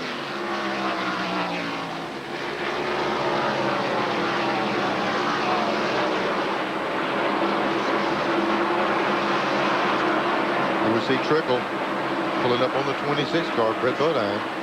This has to be a terrible race for Brett Bodine. He's still got that apparatus on his right arm, you know, and a broken arm at Rockingham is not something we want. Whoa, look at here. I'll tell you what, that thing you're talking about on his arm too, buddy, that's a nasty looking mess, all that adjustment stuff. Like you say, I don't see how he, you know, does as good a job as he can in that car. Earnhardt and Trickle found that spot to get together just a few seconds ago. It made us jump right out of our seat up here. Pretty good bit of contact getting down in that corner. Well, somebody had to give Earnhardt the better get going sign because Harry Gant's coming. They're only 4 seconds from being lapped right now. That's why Earnhardt put the move on and picked it up. Let's show you that again. Here they go down in the corner right here. Okay, Earnhardt had a lot of momentum going. He just ran right in the back of Trickle. Wow. That's good car controller. He could have took Earnhardt right up to the top wall with him. Yep. We'll just about turn Trickle around, get in that corner. So Earnhardt motors on, trying to keep from being lapped. The leader is Harry Gant. 2nd is Rusty Wallace, and 3rd is Kenny Schrader. We asked part-time crew member Don DeCecco how he got started in racing. Winston Cup racing down south here. I got started in racing about 1986 with Pearson. Larry and David Pearson ran a Busch schedule for several years. Then we moved up to Winston Cup. Now I just gas a 25 car on the weekends. I work at electrical supply house during the week. I do this on the weekend. Kind of enjoy motorcycles and physical fitness, weightlifting, things like that.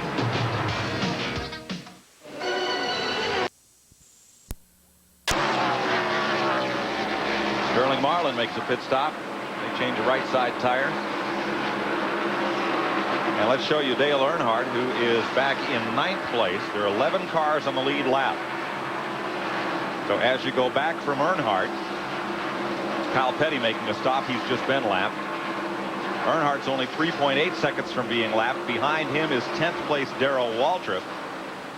And back behind Waltrip, 11th place Dick Trickle.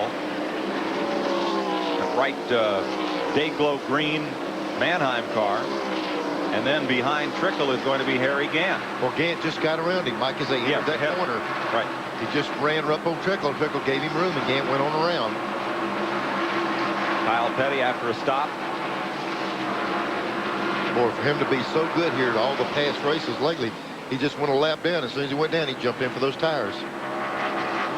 At 2nd place, Schrader had a try at Rusty Wallace. It's going to have another try. For somebody to be having trouble, Gant sure is not in this picture. He's losing a little bit of ground, but that's what I was thinking. We don't even show him he's running so good right now. We're more interested in this race going on right here. Kenny Schrader's really giving him all he can stand here.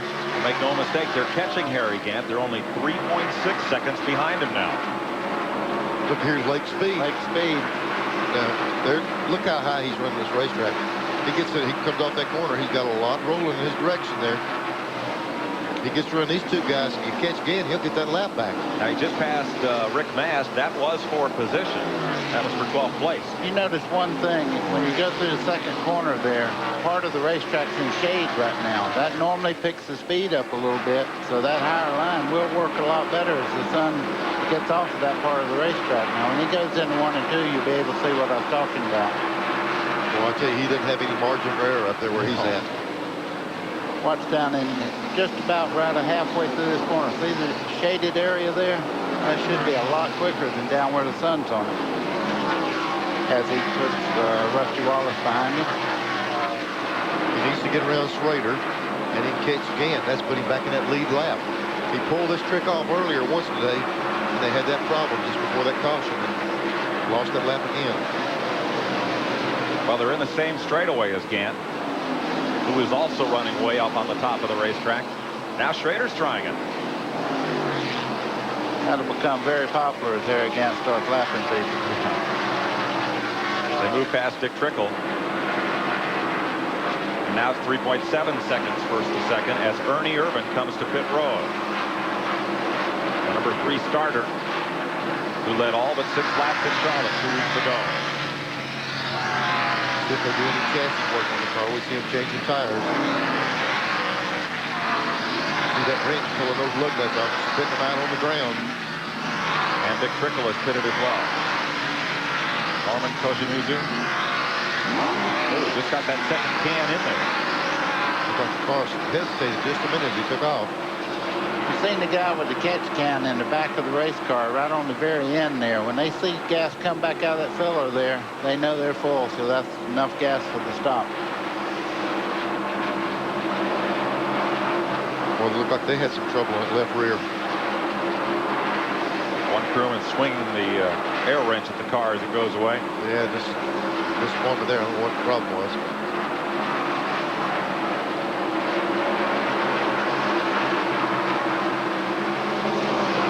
Trickle getting back up to speed. A little bit of vapor fuel coming out of that thing at the very top of that vent tube coming out. There's Harry Gant, your leader. We'll go back and pick up second place, where Kenny Schrader is trying to gain ground, but he's got his hands full with Lake Speed.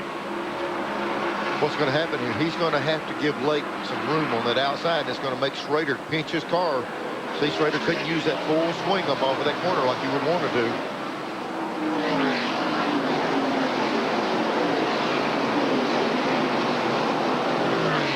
Tell you what, they're pretty even right now. He's going to have to find a little more than that to get by him. But he's making Schrader, you know, I mean, he's not making the Schrader's courteous enough to give him that outside line. And it's making Schrader kind of pinch his car a little more than he wants to. See, the 28 car just got 4 tires. Right. Fix to show you how much difference 4 tires make right here, folks. See, they'll go by these two like they're tied to a tree with fresh tires on it. Yeah, Ernie Irvin with fresh tires can put that car any place he wants. Yeah, say like right here. Yeah. Like 3 wide. Yeah, you couldn't do that on old tires, believe me. You took them both out. I hope Blake didn't judge off the 28 getting down in this corner. Not on those old tires he's on. Well, that forward bite's important from the center of that corner off, believe me. Blake did make that pass on Schrader. Now he's got that one car, the 33 car in front of him to get his lap back. Boy, I tell you, it makes you feel good. You go out there on the new tires and everybody else slipping and sliding for you, just killing everybody for a while. Harry Hyde once told me, he said he'd make Goodyear send back some more trucks if they brought all the tires I wanted for a 500-mile race down here. Here's the 6th place car, Dale Jarrett. You see his march up through the field. Started 21st today. He's now up to 6th place. There are 9 cars on the lead lap. The last of those, Darrell Waltrip. Well, right in front of Waltrip, not 5 car lengths in front of him, is Dale Earnhardt. And here comes Gant. He's gaining on him. I'd like to say hello to Robin Demerton. We all missed you, boy. Wish she was here with us. We miss Randy, too. Randy, I'm talking He's about. our regular pit reporter. I do that once a race anyhow, Randy. Robin's on pit road. Randy recovering from back surgery. We asked J.D. Gibbs how he got involved in his dad's race team that Dale Jarrett drives for. I actually went to a few races here and there. Really, I went to a lot of drag races growing up. But until 3 years ago, really, I didn't have a whole lot of interest in watching some of the weekends like most people. But it's a lot different from the inside. It's a lot of fun.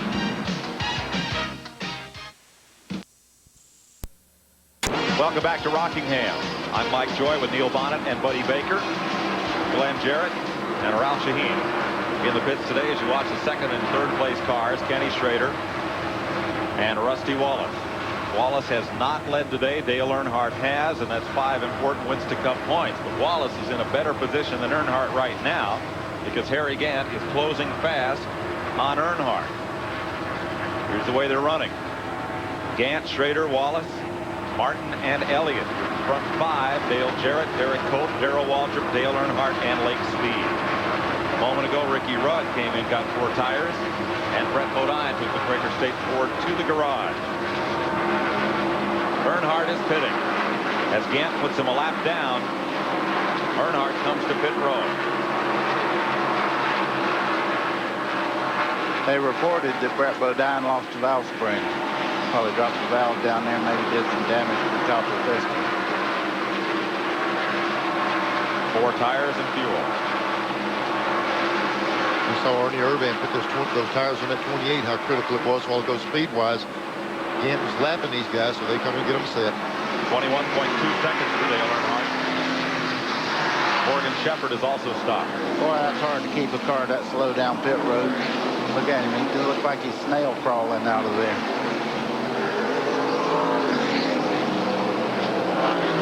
Trying to see what it does position-wise on the track to a guy when he makes green stops. Lose a lot of ground. 16 car coasting on the inside of the track. Wally Donovan has been about 30 laps down. So Nemechek hitting the Kodak car. 4 seconds. Terry Gant's lead over Ken Schrader and Rusty Wallace. Guys, what would y'all do to Harry Gant's car if he wanted something changed when he come in? I'd just have to act like I did something, wouldn't you?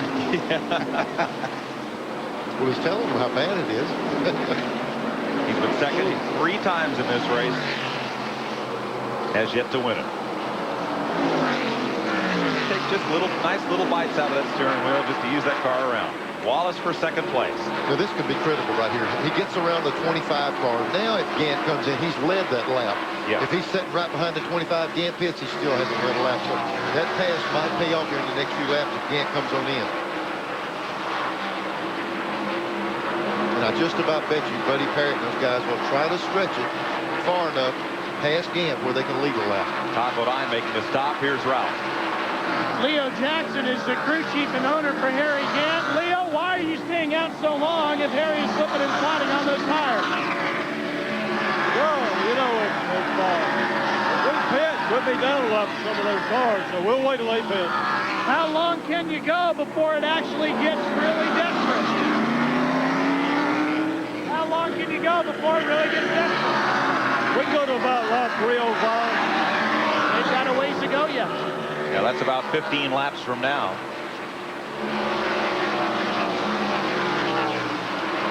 Todd Bodine makes a stop. Bobby Labonte hitting the Maxwell House coffee pot at Bill Davis. If he runs on those tires 15 more laps, Earnhardt's going to make up a lot of distance, you know. Although he is a few laps down now, if the caution comes out, it would change everything. But right now, Earnhardt's on fresh tires, he's motoring right along. Jeff Bodine makes a stop. Bobby Hillen has made a pit stop in the back, on the backside. Back pits. He just monitored Mark Martin. They say he's coming in this lap. He's going to get 4 tires and 3/4 of a round divide. They're cutting it close. You start making that small of adjustment. Rusty Wallace started 18th. Up to second place, but he has not led the race today. Here's Mark Martin. He picked up the radio. Sure enough, he come in this lap. He's going to get 4. A little bit of bite. This race is 492 laps. We're at 294 right now. For Mark Martin, it's going to be real close if they can make it on one more stop. Hands the drink bottle out, changes it for a fresh one. A couple of cars think they might be able to go the distance on one more stop if they stretch this one out. And that may be the answer to Ralph Shaheen's question. If Harry Gant can stay out there and win this thing on gas mileage, not that he needs to the way he's running. Revving it up there, getting ready to go. Their heads out. That's a 4-year-old car. They said they wrecked several cars. And that's a car that's 4 years old. They had to pull it out of mothballs to bring it in. Okay, here comes the 2-car in now. He will not wait for Harry Gant. So here is Rusty Wallace. Let's go to Glenn. Rusty Wallace brings the Miller Genuine Ground Pontiac in, and we know this is the best pit crew in the business. I've got the clock on them and see how fast they do. This will be a 4-tire change. The right sides are off. He's taking the left sides off now. They're coming around with the jack. We're up to 14 seconds. This looks to be a little slower than normal. Normally they do this in about 18, 19 seconds, but not to be that quick. He's down and away at 21 seconds. Ralph? Glenn, they did not wait till lap 305. Instead, Harry Gant comes in around lap 298. The crew will put on 4 new tires and fill the car up with fuel. No adjustments are being made to the chassis. As soon as they get the windshield cleaned, the grill wiped off, and left side tires on, Harry Gant will return. Under 20 seconds for Harry Gant. You know, Neil, that's just what I told you. I knew they wasn't going to stay out there 15 more laps on those used tires because they're losing a lot of ground to people who stopped just before that. Yeah, you know, they said that they were going to, they didn't want to come in before the rest of them did. When Rusty Wallace turned in, I felt like they probably felt like they had that door open to do it themselves. Derek Cope, Dale Jarrett, and Ken Schrader in the pits this lap. NASCAR official monitoring those lug nuts, making sure they all get tight. And here's Darrell Waltrip in. The Schrader comes out. 4 tires for Dale Jarrett. Here's Glenn. Well, Dale Jarrett's in it. Right side of the he's got it away. Good pit stop. 19.28 seconds. These guys have had a little trouble this year. But, buddy, that was a good one. They gained some ground on the other cars with that stop. So Ken Schrader led a couple of laps here. Rusty Wallace did not. But we'll see how they sort out after they come back out from this round of green flag stops. I believe Darrell Waltrip may have led a lap by staying out on the track that long. I'll tell you, Derek Cope got a good stop from Cale Yarborough's crew. 18.9 seconds. They've been tough all day. Waltrip on fresh tires, as is Gant. Darrell trying to get back on the lead lap. As we're 300 of 492 in the books here at Rockingham. We'll be back to the North Carolina Motor Speedway and the AC Delco 500 live on TNN after this. Pit stop. Oh, Gant's going to hold him off again. It got closer than that just a couple of moments ago. We'll show you here in a minute. As Waltrip, the 10th place car, struggles to get back on the lead lap and does. Yeah. This was just about 2 laps ago. Waltrip was trying to get that lap back. Gets down in the corner, gets into the back of Gant.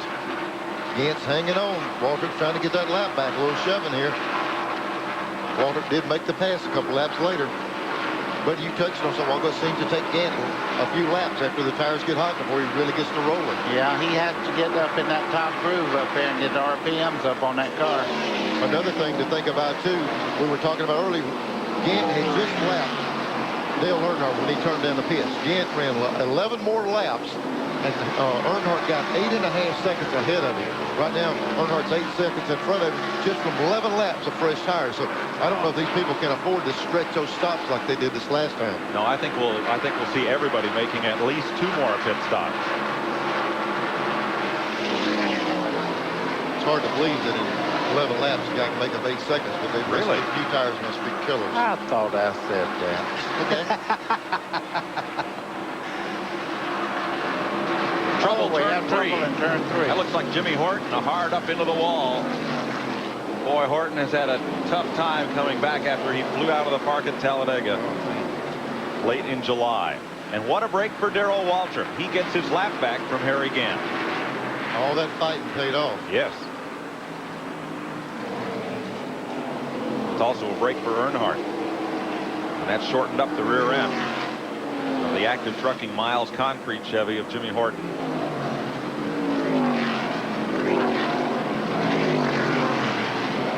Horton looks like he'll be able to continue.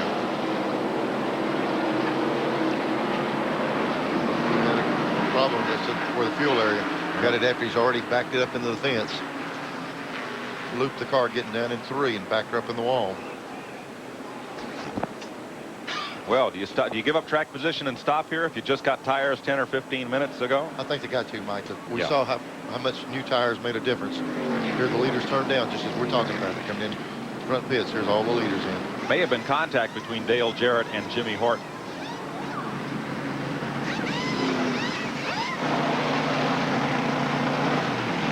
Changes the whole war. The whole thing changes now. It brought everybody back together again, making adjustments. This is the kind of pit stops that caution that car owners don't like a whole lot. They just put $1,200 worth on 8 laps ago. They get to do it again now. That's right. One full set of tires and you went 11 laps on them. And that's what Hoss Ellington told me one time. He said, if they throw one more caution, I'm going to sneak over there and steal that yellow flag. Here's Glenn. Got a little problem on Dale Jarrett. Rusty Wallace came in, got 4 tires, was down and away, but they had some problems on the right side with Dale Jarrett. That's going to put him, I believe, at the back of the field as far as the cars on the lead lap. He did beat Ernie Irvin out, but costly pit stop that time. The Daytona 500 winner. And we are under caution for the 8th time today. Cars more than a lap down. You see now peeling off to pit lane. And Todd Bodine changed his mind. Yeah, I was noticing he changed his mind right there at the grass. Yep. Got back across. Ray Bestis, Best in Brakes, bringing you these aerial shots at the North Carolina Motor Speedway. From here we go to Phoenix. 1 week from today. The next to last Winston Cup race, and then the following Sunday will be at Hickory, North Carolina with Wish Grand National Racing. Dale Jarrett back in another time. Look at that left side. Glenn? They're working on the left rear tire. They weren't sure that they got the lug nuts completely tight because they had that problem on the right side. Now they are looking up under the car. He did make contact with Jimmy Horton. Looks like minimal damage. They're looking up under the car. You can see where he has run over something on the racetrack. So they're taking no chances. They're using this caution to make sure everything is okay. We'll get a further update on it. This was a big lap for Rusty Wallace. He led it. Oh, man. Buddy Parrott and the new world champion pit crew got Wallace out first, so he is the race leader, and he gets 5 Winston Cup bonus points. Boy, that crew, I tell you, all year long, I think it would just been a shock if they didn't win the championship in this contest yesterday. So we're under caution here for the 8th time today. Ted Musgrave there drafting off the safety car. 10 cars on the lead lap. Here they are. Wallace, Schrader, Gant, Elliott, and Martin, Earnhardt, Petty, Waltrip, Jarrett, and Irvin. Cars a lap or more down line up on the inside here. Lead lap cars in the outside row. I'll tell you something to watch for on this restart. Jimmy Spencer is going to be the first car on that inside line.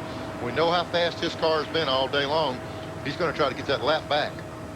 Well, Ted Musgrave was right up against the bumper of the pace car. He'll peel off and make a pit stop now.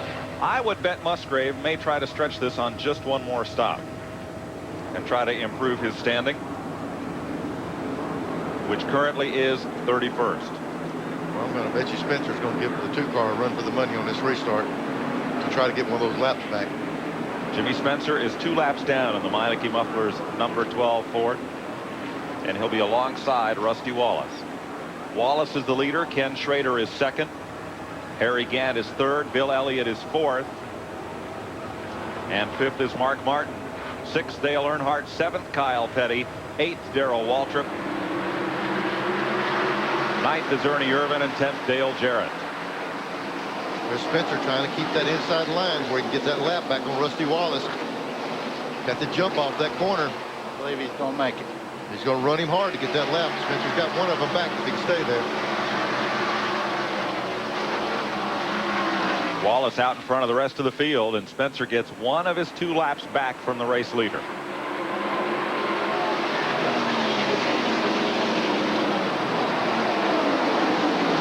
Rick Mass got a good restart. He's the first of the cars 1 lap down in 11th place. The 3rd car in line is Rick Mass. 18th race Rusty Wallace has led this year. Well, I tell you, that crew does such a good job. They'll get him out front, and Rusty seems, once they get that lead for him, I mean, he fights to stay up there.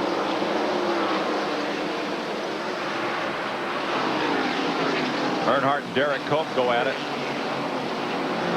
And Sterling Marlin. Marlin is 1 lap down. And now they're posting Derek Cope a lap behind.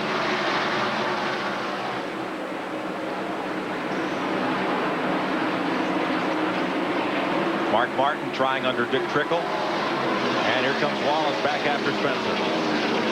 Well, that's a strong move. Look at Wallace trying the outside groove to go by. Of course, we've seen Harry Gant make it work all day, so why wouldn't it work? Rusty's going to give up some of his big lead right here. Yeah, and I think he feels like he needs to get on around Spencer so he can stretch it out a little bit if he possibly can. That bunch is coming behind him. He sees Gant coming right in the rearview mirror. Yep, Gant is back up to 2nd place.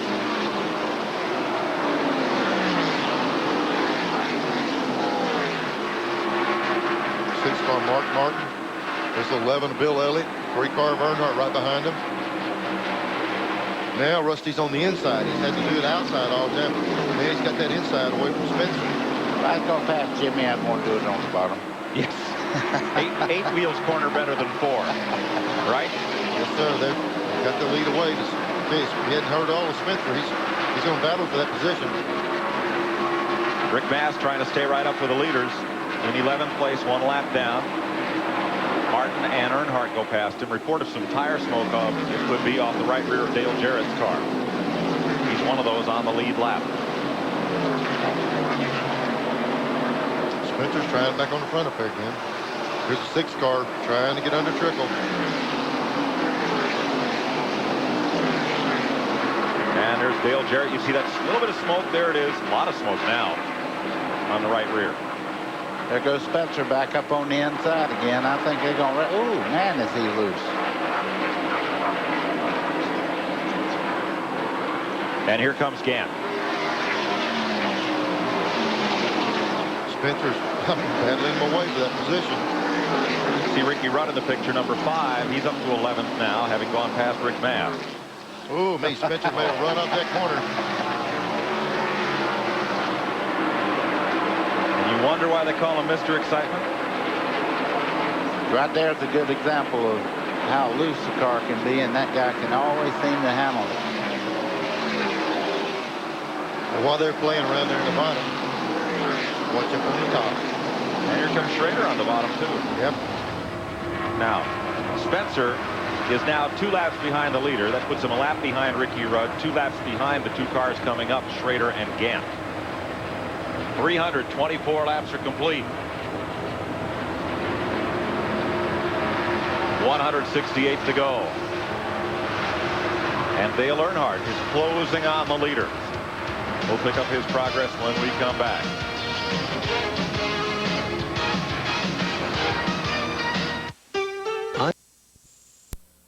Up past Ken Schrader. Now you see Mark Martin's Valvoline Ford underneath Schrader. That's for 3rd place. Down the back straightaway. That's the way they're running at this moment. All these cars on the lead lap. Here's Martin getting underneath Schrader, and he's going to tow Bill Elliott right along for the ride. Elliott's in 6th, and then Ricky Rudd, who is 11th, 1 lap down. Earnhardt, 3.5 seconds behind Rusty Wallace. His car seemed to be real quick on these fresh tires. They ran that long run a while ago, and he was virtually gotten lapped by Gant just as he pitted. So, what they got to be concerned about having some tires left after the end of this run. Or look at Mark and 25 car going there back here. Bill Elliott. There's that glare into turn number 1. Boy, that pretty well shows it right there. That's why you see so many people running in the back of people going in 1 and 2. There are still most likely 2 pit stops for all the leaders. Yeah, you might see some people flirt with that stop like you're talking about. Musgrave waited to the very last a while ago. Some people might try to stretch it. I don't know that the new tires won't bury them anyway. Lose so much time. I don't know whether you noticed how fast Mark Martin's car is going down the straightaway, but watch him down the middle of the straightaway catch the Stoll car. That's a pretty good run. Oh, yeah. Yeah, see Harry Yeah. just slither up the Mark's racetrack. a little bit quicker now on the bottom side of the racetrack.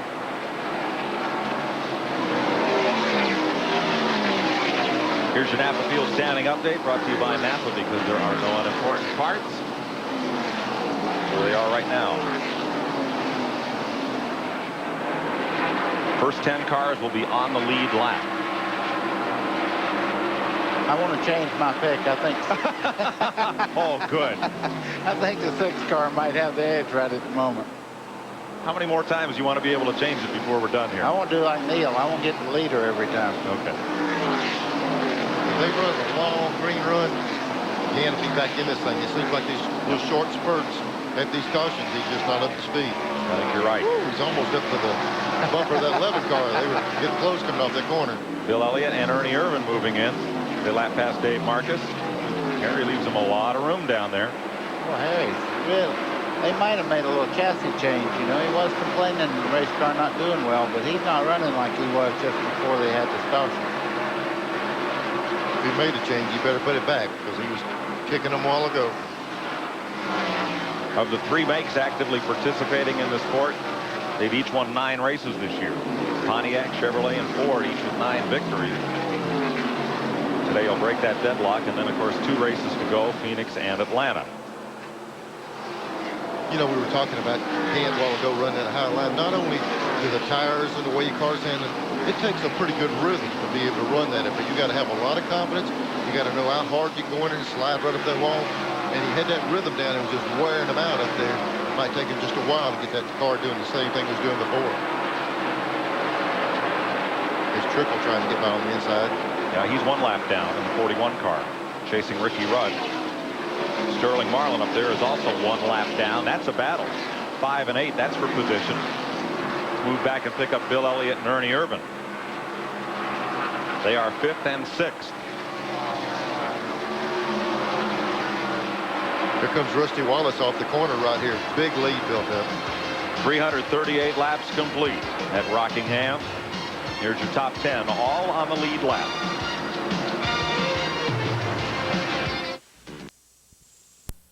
Deere brought 3 of these giant tractors down to Rockingham full of tires, 900 of which were right side tires.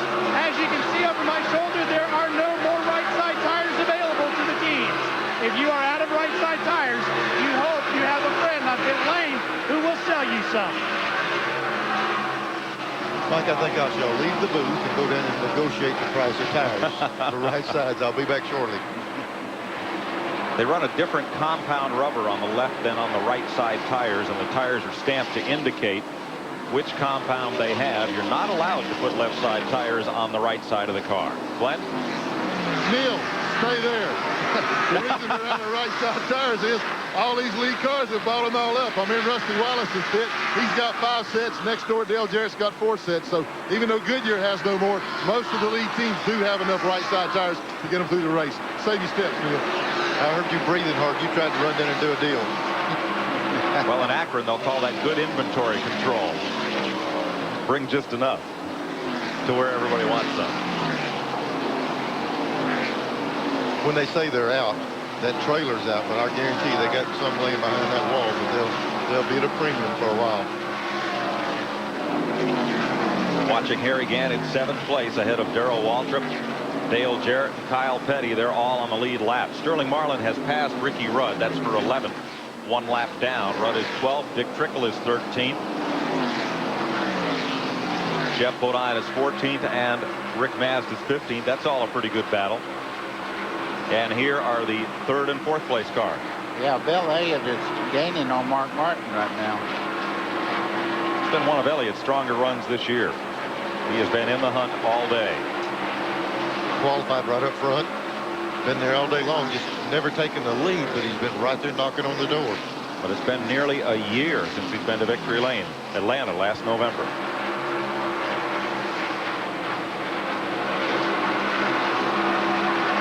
Mark Martin, one of the 4 drivers that have won every race since mid-June. Wallace, Earnhardt, and Irvin, the others. You let these guys get running good, they'll get real greedy. They'll get all they can. You know, talking about that, Bill Elliott, he's been in some real dogfights to win this thing several times here, and he knows what it takes. I wouldn't count him out at all.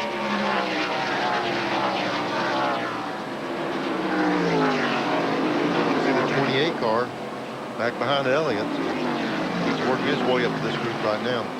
And where there are 10 cars on the lead lap, there may soon be 9.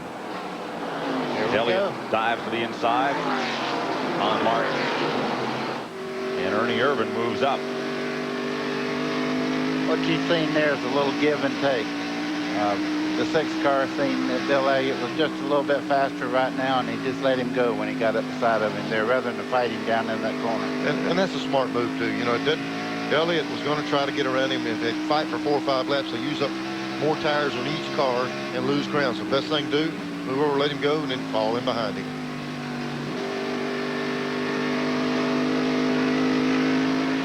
Kyle Petty has dropped to within 5 seconds of being lapped. He's the 10th place car and the last car on the lead lap. Just ahead of the Keystone Ford of Wally Donald back there.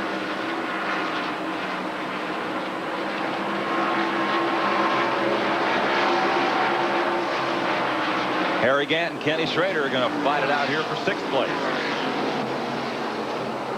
Well, let's see where Harry's at right now. He's still up there. 3 stories high, folks, but he's getting the job done. He's starting to pick up again, just like you said, Neil. He's starting to pull up. Yeah, I think before he was Schrader gotten around him, and now as it starts coming back, he's back in front of Schrader again. Let's check with Brown. Harry Gant has his crew completely baffled here this afternoon. No matter what they do tire-wise, he just doesn't seem to be happy. He has radioed in and said that for the rest of the race, whenever they make a tire change, he wants to make sure he gets sticker tires only. And Neil, I gotta ask you, can a driver be too finicky when it comes to a tire situation? Could Harry be maybe oversensitive to the tire spec? Well, Ralph, I'll tell you what, just like Gant was talking about earlier, he said, I'm loose, but I'm leading the race. Even if you're leading the race, you want to make the car better. I mean, went to that part about being greedy. You might be wearing them out, pulling away from the field, but if you think you can improve on that car, you request that in the pits. And I'm telling you, if you don't cater to that guy behind the seat, he knows you go a different direction, you're not going to get the performance from him, are you, buddy? And the other thing, Neil, is sticker tires are about 4/10 quicker. That's the other thing. You put old scuffed tires on there, man, you'd be out to lunch. So you do need stickers every time. And I don't think a driver's ever too finicky. He's trying to do the thing that'll take him to the winner's circle. I've had guys stand in the pits before, look at my car, you'd be out there running and say, you're loose. Well, the guy sitting in the seat knows if you're loose. I would think you'd have a better feel for it from somebody looking out there on the track. So if you're going to race at this level, you better believe what that driver says and try to cater to him as best possible. And that's one of the toughest things about being a driver in this sport as opposed to other sports. Every minute you're trying to make that car go as fast as you can, and you're also trying to strategize on what you want to do next all at the same time. Mike, the way I read that thing, just like in football, for example, you got the offense on the field where your defensive coordinator's looking and planning what happens when that team goes back on. Well, here's a guy leading the race. He's driving the race like here's a 2-car leading. Right now, while he's trying to figure out how to put down a good lap, he wants something better the next time he stops. So you're always working a little bit ahead. He's got a 7.4-second lead right now, Rusty Wallace does, over Dale Earnhardt. Here's Glenn Jarrett. Well, if Harry Gant's got tire problems, then Rusty Wallace is at the complete opposite end of the spectrum. Buddy Parrott, the crew chief, told me that right now the car is as good as it's been all day. That's why he's been able to pull away from everybody. They've worked all race long to get this car to this position. Now it's paying off for him. He says it's absolutely perfect. That's bad news for the rest of the crew. As in February, it took Wallace more than half the race to get to the lead. Second place. Here comes Bill. That's what we've seen all day long. We saw Earnhardt's car take off. The longer he runs, he falls back. And Elliott just picking up the pace now. So second place is now Elliott. Let's check the interval back to Elliott, and we'll see over the next 10 laps if he gains or loses ground to Rusty Wallace. We'll give you one more shot at our Polaroid Captiva photo fake out today. We've had to toughen this contest up, so take a look at this full service pit stop. Tell us what's wrong with this picture, and you could win a trip to the Daytona 500 and dinner with Aaron Tippin.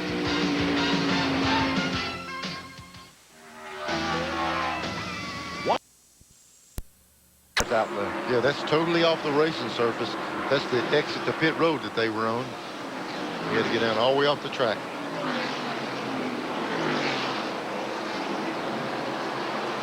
Darrell Waltrip running up on Kenny Schrader. That's a race for 7th place behind Harry Gant. Mark from Mississippi wants to know why all those Goodyear tires now have yellow letters on them. I think we answered this earlier in the season. Chairman of the board of Goodyear came to a race and he said, we want our tires to stand out from everybody else's. They used to have white letters. Now they have yellow ones. Change the color of their trucks, everything. Good idea, old boy. I guess. I'll go along with that. Guess they can paint them whatever color they want to. Roy from LA says, Neil and Buddy, they got some good drivers today, but not like you guys. Well, I don't believe that. I think winners are winners, whether it's the first generation, second generation, third generation. I think they're all very talented race car drivers. That was my cousin. Don't talk bad to him. You know what I'm fixing to. Okay. Folks, for you guys that would want to know, Harry Gant's tire bill is now $19,000 and growing. 19,000. I was just told that. $19,000. Now, anybody wants to write in on that, call our guy that calls us, Curly Boy. And send a check. That's it. Well, and they're going to have to put at least 2 more sets on. That's right. Darrell Waltrip gets past Ken Schrader. That will change 7th place. Gwen from Florida wants to know who gets to pit on the front stretch and who on the back. The fastest 26 cars, assuming that includes the Winston Cup champion, because that team picks first. And even though Alan Kulwicki's no longer with us, his race team still continues as Kulwicki Racing all season long. So the 7 car gets their first pick of pit position. And then the 25 fastest cars pit up front. Everybody else goes to the back, and that was a great concern to Dale Earnhardt, because after first round qualifying, he was 27th. He moved up to 22nd, got to pit on the front side, as did Dale Jarrett. So 26 in the front and the rest in the back. You know, that $20,000 worth of tires right there. Why don't we get one of the pit guys to go up to Leo Jackson and remind him, say, you know, Gant's requesting more tires, and he's already used $20,000 worth, and see what Leo has to say about that. Well, if you're going to run race strategy, you best not bring your wallet and think about that. Yeah, never let money enter into how you race. Here comes the 6 car down pit road. Schrader's already in for tires. You know, I think this is a play off what we saw earlier, how much the new tires picked everybody up. The guys that stretched out a while ago lost 8 and 10 seconds, so maybe these guys are going to come in early. I think this is early, Neil. This is only about 65 laps for most of these teams. So there's Mark Martin, and somebody believes it. I don't think both of them would have trouble this early. Maybe they found that they lose a lot of time on old tires. Is that brake smoke from the right front? Yeah, a lot of brake smoke. That's where you come in there hot down pit road. That's just the smoke off the brakes. 20.6 seconds for Mark, and it's only been 60 laps since they were in. So at that rate, they'll be in one more time at least. And there's Kyle Petty turning down pit road as we see the 6 car going up on the back straightaway. So Petty pits, and the rest of the leaders won't be able to wait long. Not with Schrader on fresh rubber and Martin. Mike, I tell you what's bad about being the leader in the situation. It's a 33 car. If he were to come in now, and he goes out there, he stops, he gets tires, and a caution comes out, he goes a lap down. So he's got to be careful. Jim Long is one of the over-the-wall guys on Kyle Petty's team as they complete their stop, and we asked him how he got started in Winston Cup racing. I come down here in Toledo. I got me a 2-year engineering degree, pretty much to fall back on in case I didn't make it down here. But I come down here, I started from scratch, started on some independent teams. DK, I worked with DK, and then Robin and Gary Nelson gave me my first break at Dygar. Tire on it, it grinds off the area that's rubbing, and it goes away, I guess. Might be rubbing on the inside edge. Yep.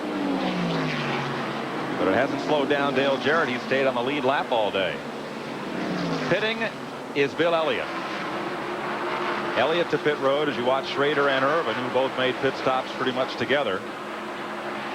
They chase down Joe Nemechek and Ted Musgrave up in the Harry Gant crew. 25 and 28 have new tires on, along with 4, so they're ready to check out.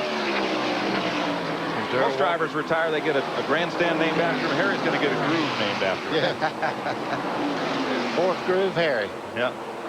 I tell you what, we've seen leg speed get up in the wall a while ago from running way up high there. You have to really be careful. You knock that wall down. Great stop for Bill Elliott's team, 18.5 seconds. Looking for win number 1 this year. Ernie Irvin still chasing Kenny Schrader. And this is now at 9th place. Wallace leads, Earnhardt, Gant, and Waltrip. He's going to try to put a lap on Lake Speed, who had been running high enough on this racetrack to knock the wall down. No, he didn't knock it down. He made a knock in it. And here you'll see off turn 2, he tried. See him coming off there? Boy, I'm going to tell you, that didn't look like much of a hit, but it'll knock your head off when you come off over there like that. Wallace owns a 12-second lead on Earnhardt. You ever done that, Neil? Matter of fact, I have. Right here. 3rd place.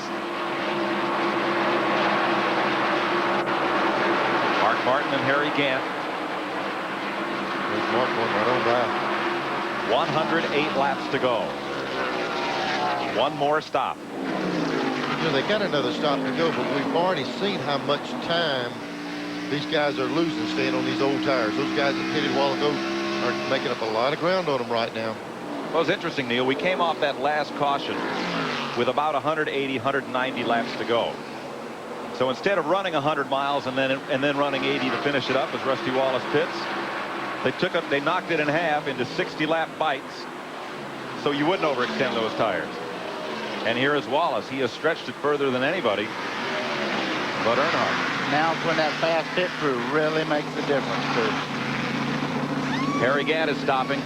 Oh, they're in pit road. There's Earnhardt in at the same time, so they're playing the same strategies here. All 3 of them in. This bunch here has been murder on pit road. When that 2-car stops, it's over with. He's gone. Chassis change on Harry Gant's car. 18.78. Number 2, Rusty Wallace. Earnhardt takes off as Terry Labonte comes in, and now here's Jimmy Spencer to pit road.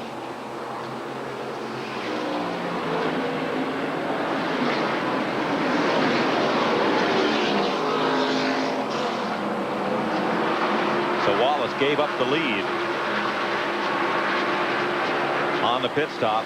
Wallace 18.3, Earnhardt 19.6 seconds, and Gant 22.1. You'll see that difference as they get back out onto the racetrack. They took a little bit of bite out of Earnhardt's car, so he must be pushing a little bit, Neil. I tell you what it amounts to, just looking across the racetrack about a half a lap. Wallace is about a half a lap ahead.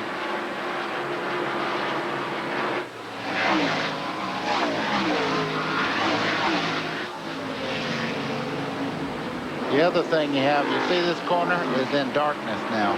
That makes that corner a lot different handling-wise than 3 and 4 where you got the sun out on it.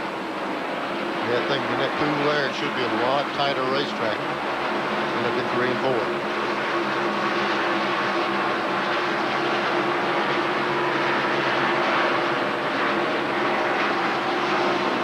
Rusty's car looks like it's on the rail.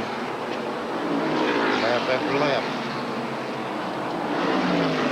Bobby Labonte comes to pit lane. He is the leading rookie in the race right now.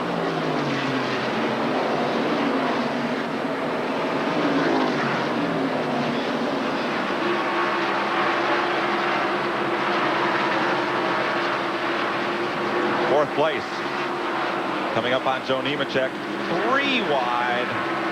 Very good, boys. Yeah. Yeah, the lap before this, they really got together coming off that corner. Really leaning on each other.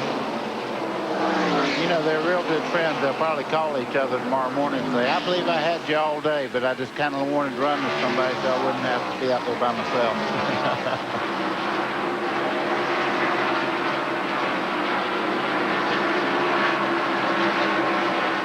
There's Irvin down the inside of Schrader. This thing here, it almost questions where the edge is. On new tires, the inside's good.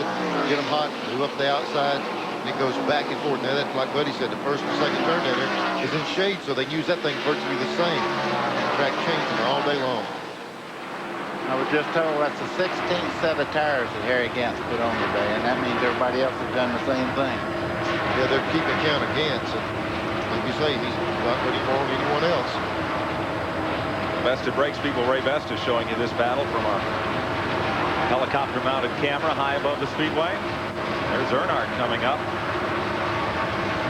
They'll make it a threesome for 4th place. But keep in mind that 25 car and the 28 hit it earlier than this, and those new tires let them, get on around. Now Earnhardt's on the pressure tires. Meanwhile, Rusty Wallace has a 3-second lead on Bill Elliott. Then Mark Martin, and then Battle.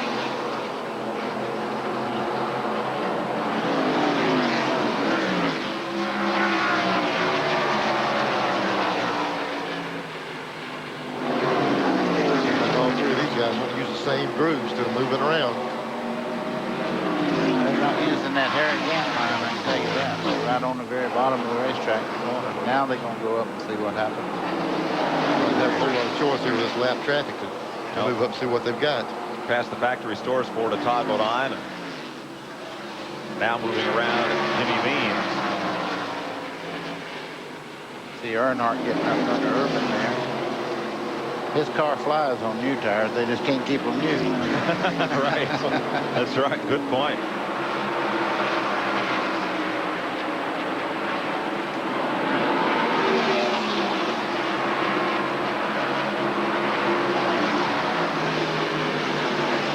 And here's Earnhardt trying Schrader again.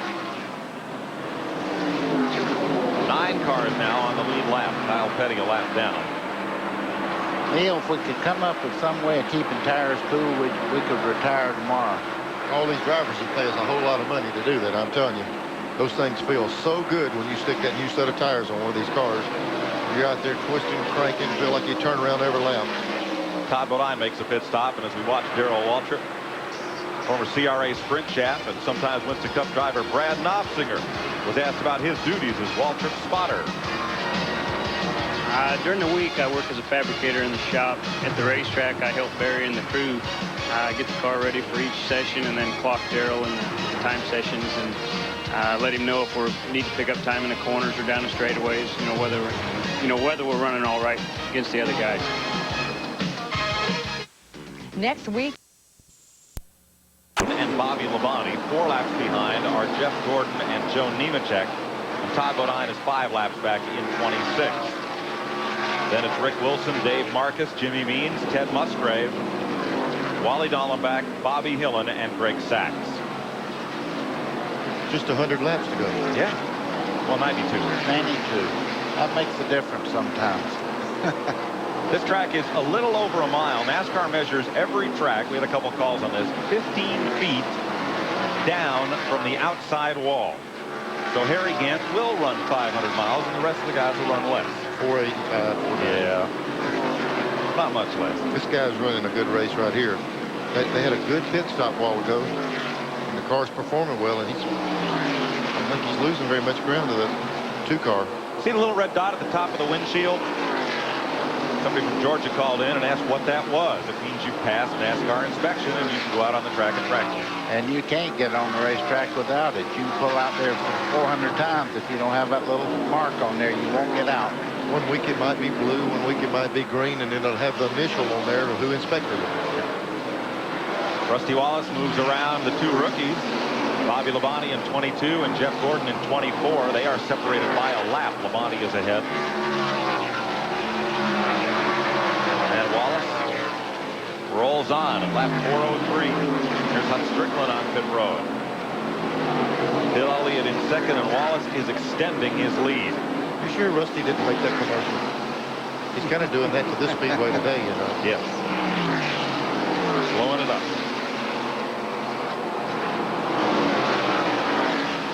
Also, it's getting kind of cool out there with the sun going behind the clouds. You see the track is all pretty much shaded right now as you look at cars out of the race. 8 wins this year for Rusty Wallace. And it started right here in February. You know, I think the pit crew getting him out every time as fast as they do, that just, it generates a lot of adrenaline in the driver. If they do that kind of work for him, then he feels like he's really got to break his tail for them. again, in the same hand, if you're leading the race and you go in and you come out running 7th, it's a negative effect. The driver's saying, man, I'm doing my side, they're slacking off. Now let's talk about bonus points. Rusty's already got 5 for leading a lap. Harry Gantz led 139 laps today. If Wallace leads 40 of the next 92, he'll take home 5 more bonus points for leading the most laps today. The other day I get in my car, won't start. No small problem. Because racing's the only sport on TNN. Well, that and fishing. And TNN Outdoors. Check this out, guys. They're rubbing a rabbit's foot there and Gantz. They better rub that next set of tires they're going to put on this car. I'll tell you what, the only foot that matters is the one that's on the end of Harry's leg right there. And he's mashing, I promise you. He's 18 seconds behind the race leader. And let me correct that this battle is for position. Jeff Gordon and Bobby Labonte, they just changed spots a moment ago, and now scoring is showing that those two cars are on the same lap, vying for Rookie of the Race honors. You see that Jeff Gordon leads in the Max Race Cards rookie points.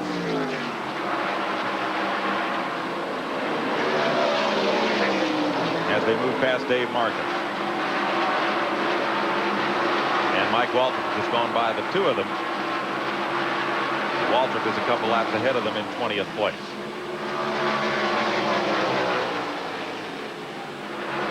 The first year, Gordon really just jumped out and took off with the rookie deal. And as the season went along, this 22 car, Labonte, I tell you, he's really got a lot more stable in the car, feels comfortable repeating back at tracks, and he picked it up a lot.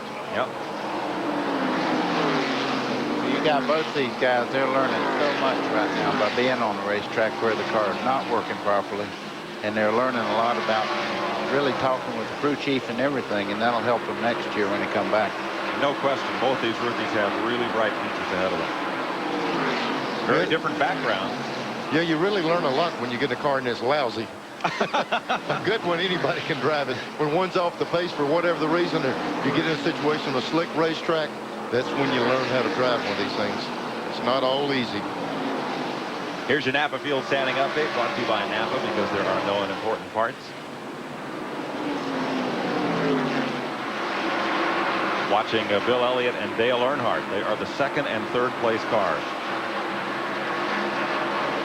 They're fixing to get into a little bit of a battle here, but Rusty Wallace is, as the sun goes down, so is he. He's leaving us.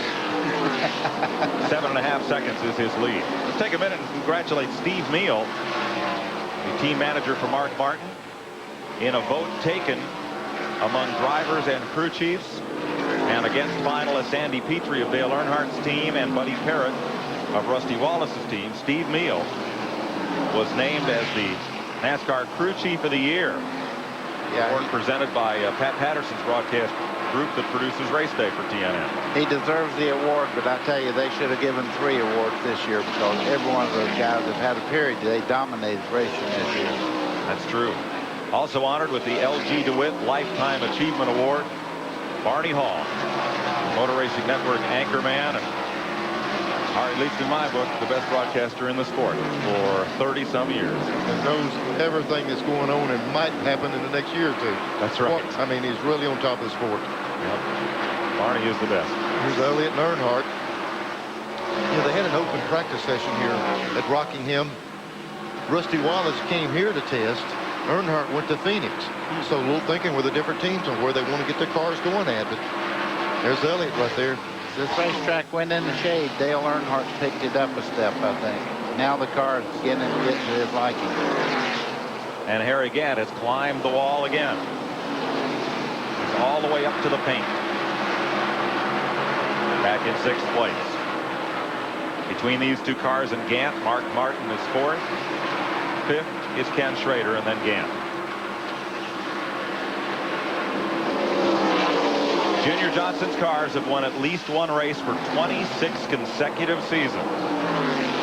Last year, his car went winless was 1966. There goes Earnhardt around the outside. Oh, yeah, finally got out there. That didn't look like there's enough room, did it, Neil? No, that's the deal where Elliott wasn't quite sure if he was out there. And you can't just, Bill can't just roll over and play dead when somebody tries that outside. He's got to keep running. He wasn't sure if they was, Earnhardt was on the outside of him. That's where a spotter can only help you so much. Yeah, that's when you feel them out there. And when you get to that point there. And that's exactly what happened then. Bill started up. He felt that touch. Gave him the room right there. They are 8.7 seconds behind Rusty Wallace. Wallace keeps attempting to drive off into the sunset. You didn't see much of Rusty the first half of the race. Kind of languished back in 7th through 10th place. But then came on. Here's Waltrip underneath Ernie Irvin. This would put Irvin back to 8th place if Waltrip can complete the pass. We're told Harry Gant bounced off the wall at turn 4. Well, I'm surprised. He's been so close all day, and he just barely touched the wall, they said. Well, he couldn't hit it hard. He's right up against it. I think it was just like you said about Elliott. He just kept reaching up there, and he touched it and found it. Went on. Well, they're saying there over the radio that he got into it pretty good. See if we can see any damage. He has got a nice streak job down the right side of it. Got that Darlington Rockingham stripe. Harry says, I know where it's at now. I know how far I can go. All right. Let's not try that again. Morgan Shepherd in the Citgo Ford, 12th place. 1 lap down.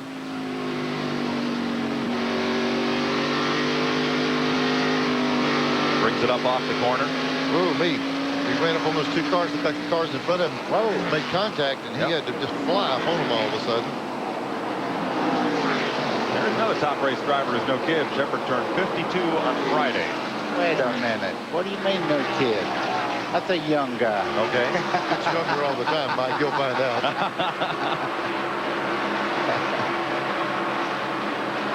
Look here. Here's some contact right here. Ooh. Yep. Almost. Right here, sir. Threading the needle. Oop, a little bit of contact there with the 17s he went by. Good heads up for a Waltrip there. That could have been nasty. But there's really no hole here. Here's another shot right here. Ooh. Excuse me. Shot is the right word. Shepherd is the 2nd oldest guy on the track until Wednesday when Dick Trickle turns 52. Harry Gant's 53.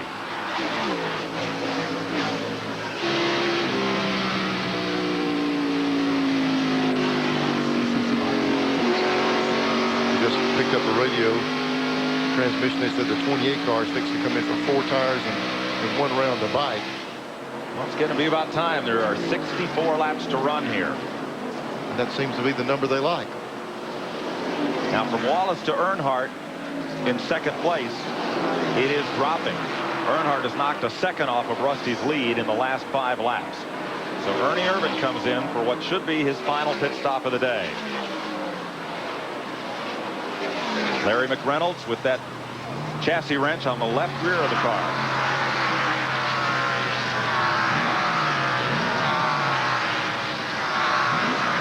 They made this big plan to stop early like this to try to get that advantage of those new tires. The only time this doesn't pay off is you go out and the caution comes out. So Irvin is away. He will fall off the lead lap, at least until everyone else pits. When we come back, we'll see what other activity there is up and down pit road as we're starting to move around and get ready for green flag pit stops once again. We'll be right back. We have made pit stops under green as Rusty Wallace rolls on with the lead, but that lead is diminishing. In 8 laps, Dale Earnhardt has knocked 1.5 seconds off of Wallace's lead as Mark Martin comes down pit road. Rolling to a halt, you can see the clouds. They have completely blocked the sun now. And it's kind of turned into Earnhardt sort of racetrack, at least for today. They're going a little bit of bite in the rear of that car. Harry Gant is in. 20.3 second stop for Mark Martin. Ricky Rudd, the 11th place car, coming to the pits.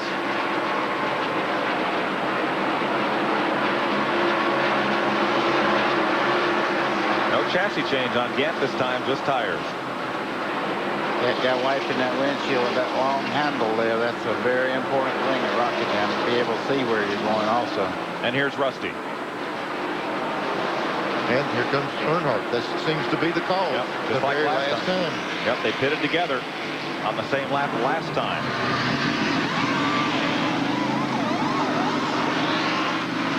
Wipe of the windshield, and it'll be 4 tires. 93 pit crew champions there. There's the flying aces there. You know, they waited until the crewman came around the left rear to put the gas in the car. So he wouldn't have to run around so far around the gas man. They worked together. Rusty, 17.8. Earnhardt, 19.8. It's a heck of a note when you do 19 and get beat by Yes. 2. Yes. I tell you what, that thing with that 2, it's unbelievable how they crank them out. That second and a half that he had whittled away on the racetrack just went away while they were sitting still. Neil, I had to wait a half a day to get 4 tires the other day. Yeah. But they didn't cost you $1,200 a set, did they? No.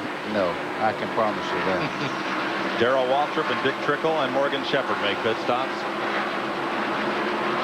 Kenny Schrader coming down pit road now. Yep, Schrader the leader. Last of the lead cars to pit.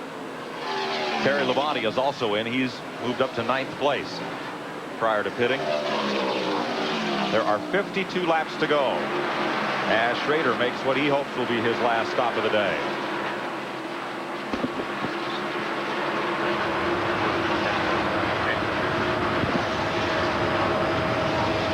It looked to me like the 2 car picked up quite a bit on Dale Earnhardt coming out of the pits on the flat part of the racetrack going up to speed. We're going to get an interval in a second here. You see how much difference they had before and now. 24.2 for Schrader. Oh, man. So when the crew guys kicking something out of the way, they knew it didn't go just like they wanted it. So Wallace is back out on top. Tell you one thing about this chase for the championship, nobody's going to give it to anybody. These fellas, do they run? Nobody runs for points. They just run. It's back to 8 seconds lead right now. He picked up quite a bit. Yes. Earnhardt had chopped it down to 6 seconds out on the racetrack. Rusty's crew gave him 2 more. That was the 2 we saw while they were on the jack stand.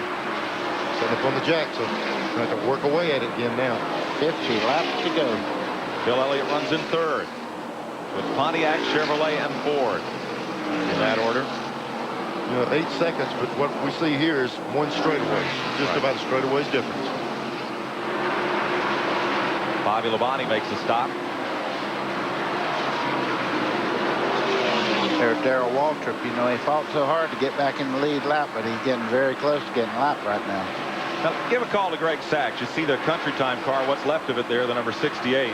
He got involved in that break-ins very early in the race. Sachs got tangled up in one of the incidents. He and the 90 car, Bobby Hillen. And since then, he's run that car around. He is almost 100 laps back, 33rd. Could have put that car in the garage a long time ago, but he's stuck with it. I tell you, that's not a lot of fun riding when there's that much damage to it. The crew did a good job to get that thing back where he can run like he is now. And Hillen as well is still running. A few laps ahead of Sachs. Glenn?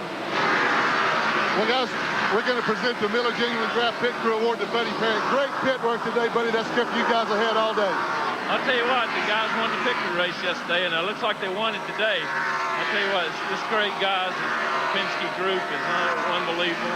Rusty's doing a heck of a job out there. I hope we can just hold on to this win. Get me this mic out of my mouth. Anyway, thanks a lot. It's great getting something from Miller Career besides that great sponsorship to run that Pontiac thing. Well, I think that not only did they win the Pit Crew Award, but it's going to win them the race today, guys. Might just do that, Glenn. 5 laps from now, an important lap comes up for Rusty Wallace. Harry Gant has led 139. Wallace has now led 134. So Rusty's coming up on the 5 more bonus points for leading the most laps today. We'll be right back. Hi there, I'm Dave Thomas, and I'd like one of those Monterey. Maybe 100 yards in front of the 2 car was Harry Gant. Gant is now the last car on the lead lap in 6th. There's Darrell Waltrip, who was 7th. They put a lap on Waltrip. I'm not harping on the racetrack changing, but you notice the cars that couldn't keep up with Harry Gant a while ago. That's no longer the truth, and I think the racetrack's the biggest factor right now. I don't think it's whether they put another round or took a round out of the race car right now. We started the day in full sunshine, and we're going to end this race in a full cloudy condition with the temperature dropping. Last time by was 7.2 seconds first to second place. Earnhardt is eating it away. Wow. Not a whole lot of laps there. They tell me the difference right now is almost 20 degrees in track temperature. Wow. That's good and that's bad. The better, cooler air these cars get, the more they make horsepower. This late in the race, they don't need any more horsepower. They'll self-destruct. And if Harry Gant does not lead this race again, Rusty Wallace gets 10 bonus points, 5 for leading, and now 5 for leading the most laps. And this time of year, those 5 make a big difference. Right. If Wallace were to win the race, to take the point lead from Earnhardt, Dale would have to finish 22nd. Not likely at this juncture. Boy, anything can happen, though. You know, when you had a 300-point lead not long ago, we can all remember it. Now it's down to just a few points. Anything can happen in racing. Oh, but here they are in front of the 18 of Dale Jarrett. This looks bad. Putting jack stands under. Look at the drivetrain under there.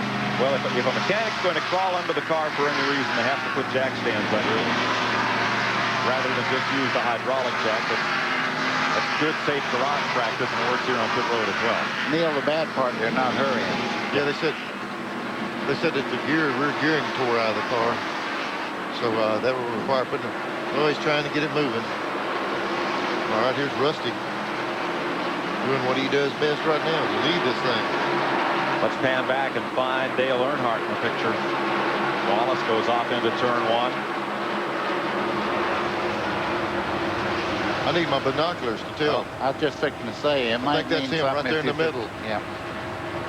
There's Earnhardt. Great shots from our Rebestos Brakes helicopter today. You see Jimmy Spencer making one of his laps back right there. You talk about a hard luck award. Now, he should get it for the day because he has drove his heart out. Just one thing happened in the pits there. He's probably the fastest car on the racetrack, but nobody knows it because he's laps behind now. That's true. Well, there's Harry Gant. We'll see him in that shot right there. Comes Rusty Wallace. He's close to going a lap down. See Gant trying to get under, look like Terry Labonte there. Got to get on the way from Rusty where he don't lose his lap.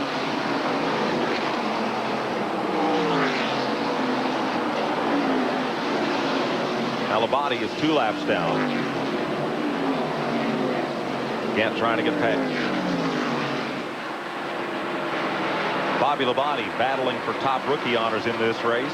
One of his crewmen is Elton Sawyer, former Busch Grand National driver. We asked Elton what his goals are in this sport. Well, you know, I'm kind of at a crossroads right now. I'm not 20 years old anymore, I should say that. So I have to make a decision in the next year or so. If I want to, you know, the driving opportunity comes back available and I can progress in that arena, move on to be a future Winston Cup driver, or do I want to take that avenue of being a crew chief and eventually car owner and stuff like that. So I'm kind of at a crossroads right now, but I want to try that driving deal one more time. Shade under 30 laps to go. Harry Gant has just been lapped by Rusty Wallace. Gant with the class of the field through the middle distance of this race.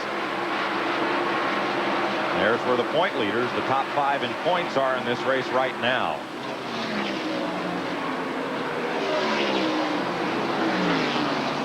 It's hard to believe that these teams are in the contention if this championship can maintain that level of consistency, just to be there week in and week out. All the thing it takes to run up front in this division, and the points guys just continue to run up front.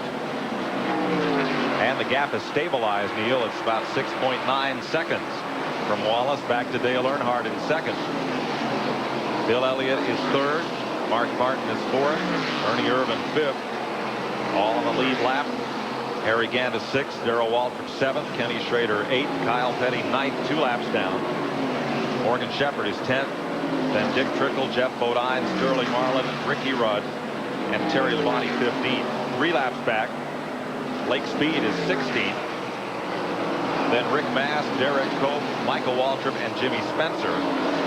5 laps down is Jeff Gordon, and 6 laps back, Bobby Labonte, Hut Strickland, and Joe Nemechek. Then Todd Bodine, Rick Wilson, Dale Jarrett, Dave Marcus, Ted Musgrave, and Jimmy Means. And finally, Wally Dallenbach and Greg Sachs. Keeps plugging along, and he just went past Bobby Hillin to pick up a spot. Moves up to 32nd. Every drop counts. That's right. Out of the race, Jimmy Horton, Brett Bodine, Mike Wallace, Kenny Wallace. Also John Andretti, Loy Allen, T.W. Taylor, and Jerry Hill. Ernie Irvin trying to gain on Mark Martin. That'll be for 4th place. Always something going on. Both of these cars, the 6 and the 28, were really strong at the first of the race. We've seen them go at each other all day long. And that's going to turn out 4th place between these 2 cars. Now we go to Phoenix next week, and that's a mile racetrack, as is Rockingham, but very, very different from here. Only in 1 mile are they the same. Right. This big high bank racetrack, and that thing out there is flat as a pancake. Good racetrack for these Winston Cup cars. Some of the best racing we've seen. Been at Phoenix. Be good to get back out there. Now, how will the setup differ as we look at Darrell Waltrip and Kenny Schrader racing for 7th, 1 lap down? How will the setup from Rockingham differ from what you put in the car for Phoenix? Oh, everything. You spring the car different. You shock it different. Gears different. I mean, this is different as, you know, saying what's the difference between a Martinsville car and a Daytona car. They're just totally different. Yeah, there was very little shock travel, very little movement in the wheels. That place is so smooth out there. So, I mean, here you're working against a lot of travel in the chassis, up and down, shocks are important. Out there, it's real smooth. It takes a lot of power. Car really get up off the corner. Want to pass along our condolences to Frank Wilson, the president of the North Carolina Motor Speedway, whose father John passed away Saturday in Charlotte. John Wilson was 93, and despite that, Frank has been here all weekend, making arrangements and running the racetrack smoothly. We appreciate his help all this time that we've been here with TNN, and really want to offer our condolences from everybody at TNN to he and his family.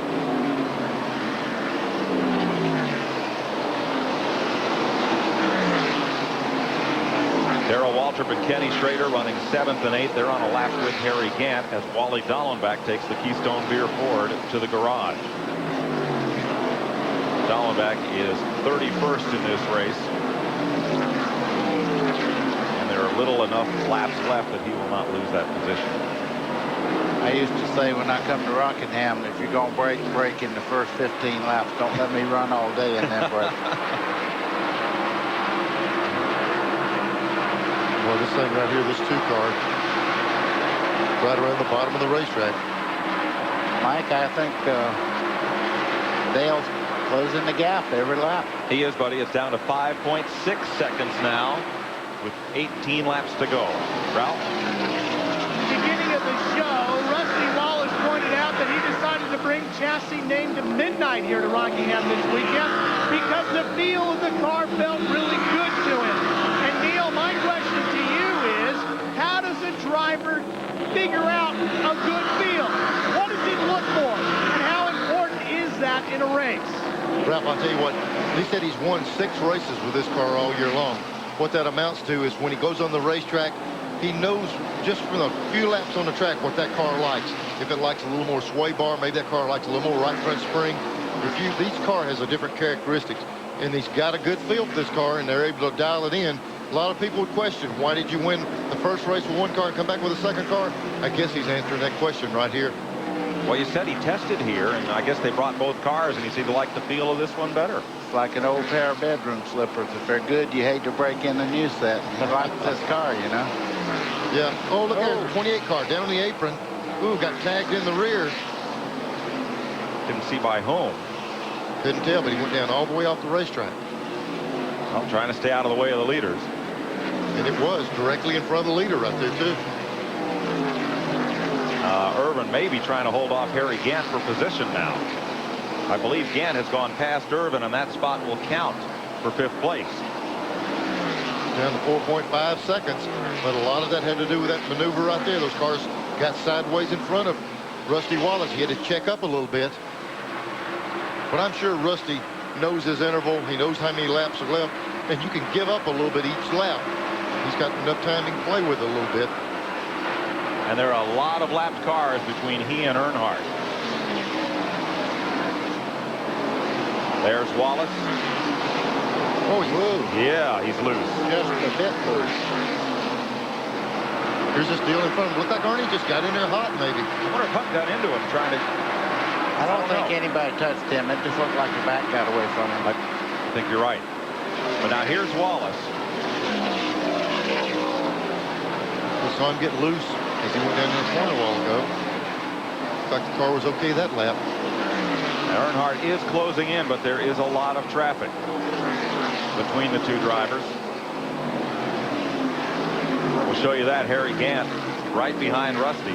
5th place, a lap down, and Harry did go past Ernie Irvin for that position. There you see Gant, Elliott.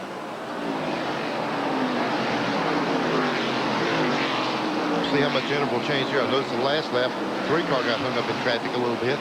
I think Rusty's developed a looseness in that race car right now, and he's tiptoeing a little bit. He's dropping off just a bit.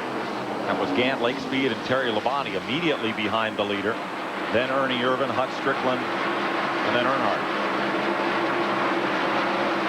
Bill Elliott still in 3rd, Mark Martin in 4th. They are on the lead lap. 10 to go.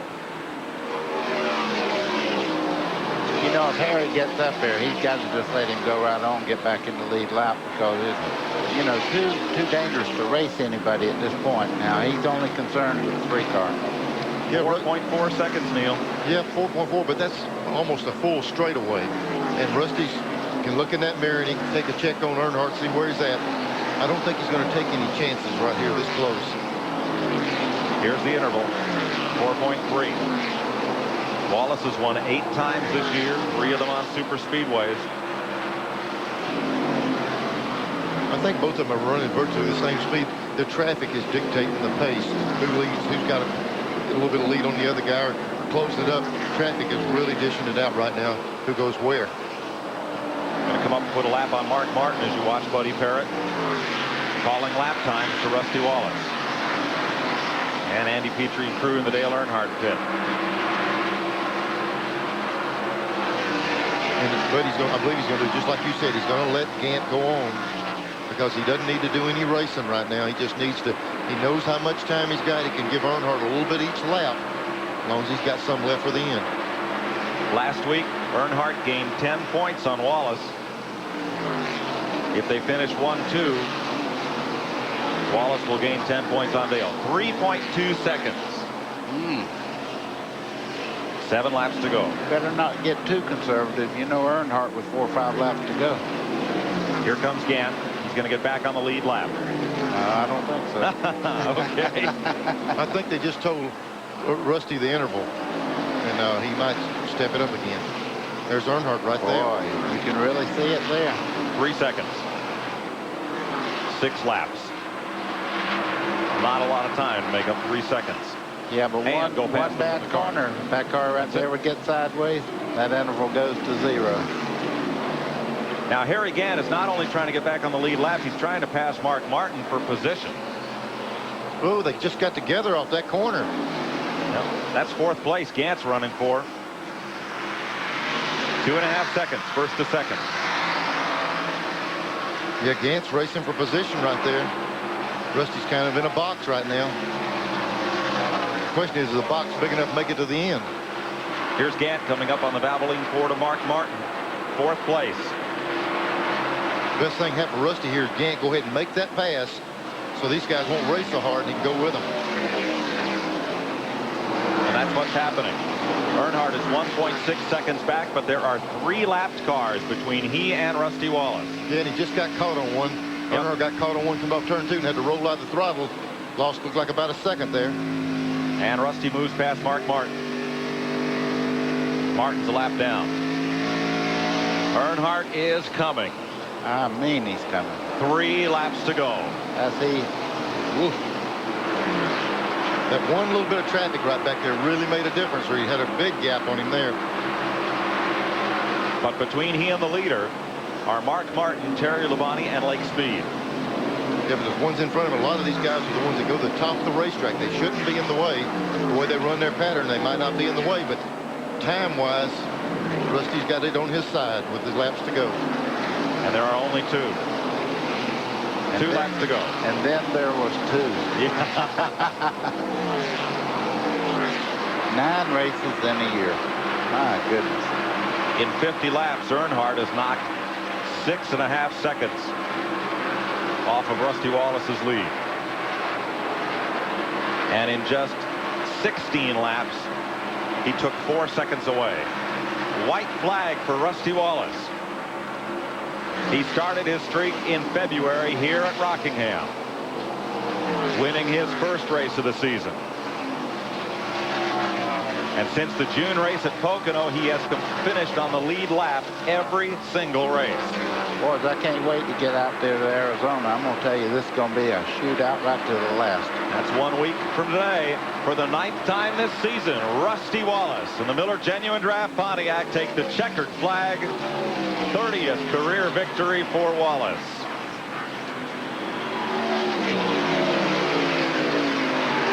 Wallace has finished ahead of Dale Earnhardt in 16 of the 28 races, including 8 of the last 9. Wallace once trailed by 345 points after the Pepsi 400 at Daytona. And now, Rusty will leave Rockingham trailing Earnhardt by 72 points. He lost 10 points at Charlotte. He gained 10 here today, and here is Rusty Wallace in tribute to Winston Cup champion Alan Kulwicki. I get a little broken up each time I see this. The Kulwicki victory lap. Wallace waiting for the rest of the field to come to pit lane and clear the track. You know why it touches you. It means so much to everyone. It does. Drops the window net. Waiting on the 28th flag. Here guys bringing it out. Yep. And there's the flag to salute Davey Allison as well.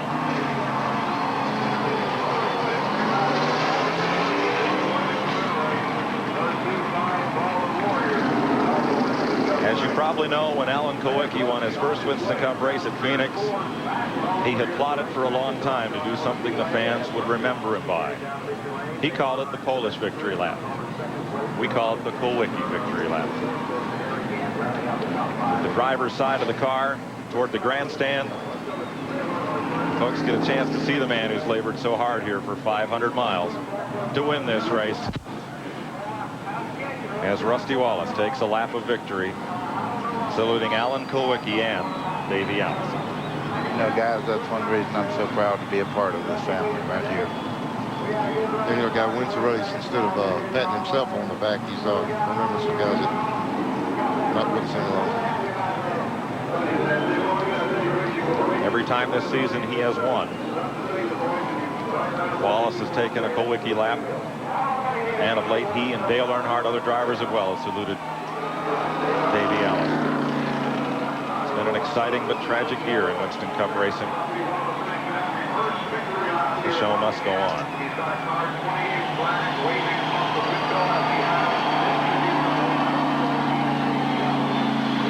And he gets a big response from the fans, few of whom have left the grandstand.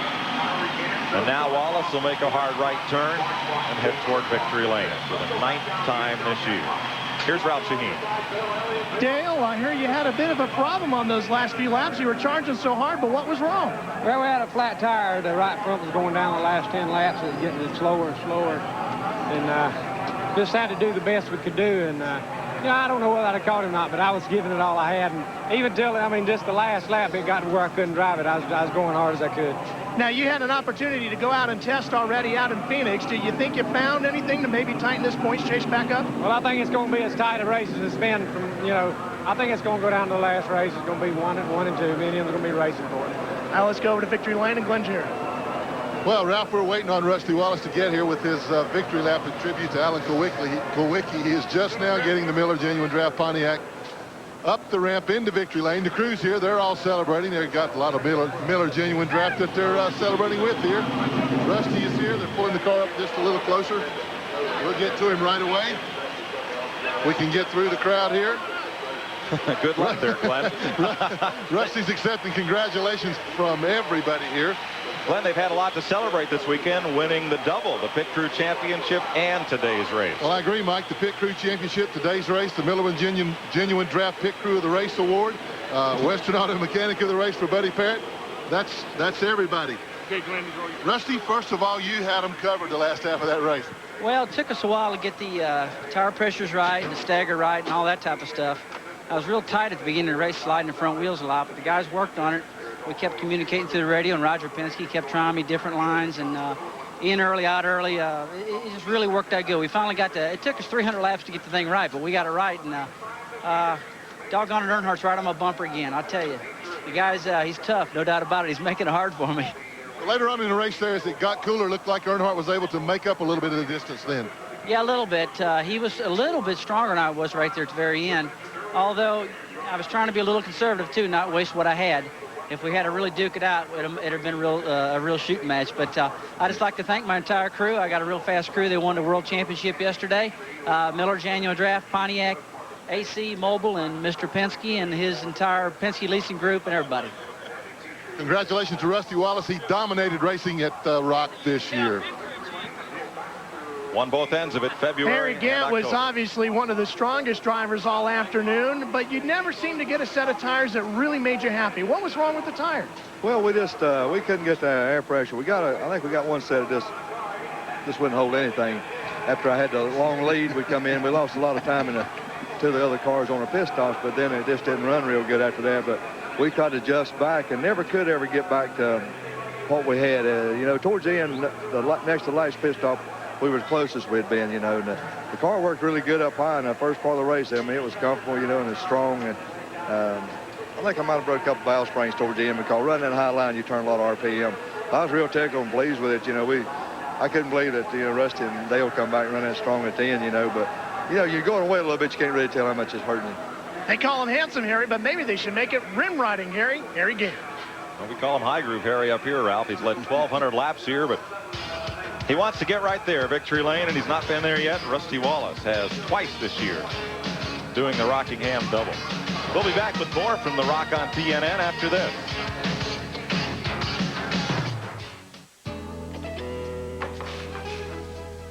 Robert, all we need here is some oil and we'll be ready to crank. Okay. Is how much Earnhardt leads Rusty by going to Phoenix. Mark Martin, 362 back, still mathematically in it. Dale Jarrett, Morgan Shepherd, Kenny Schrader is sixth. Kyle Petty, Ernie Irvin, Bill Elliott, and Ricky Rudd, the top 10. Here's Ralph.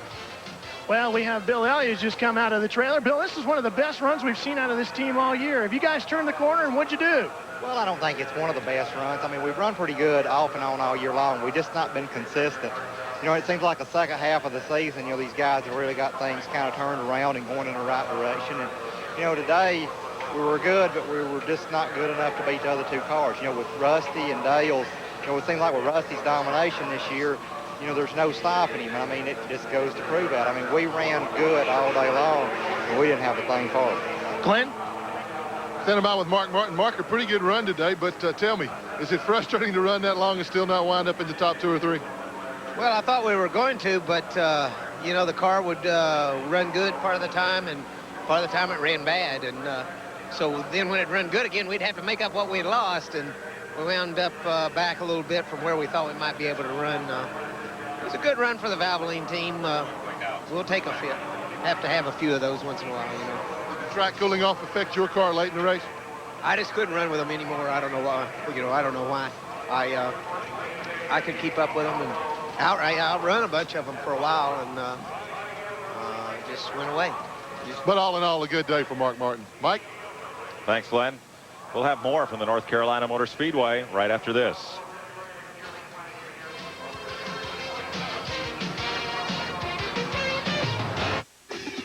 Monroe introduces road sensing technology.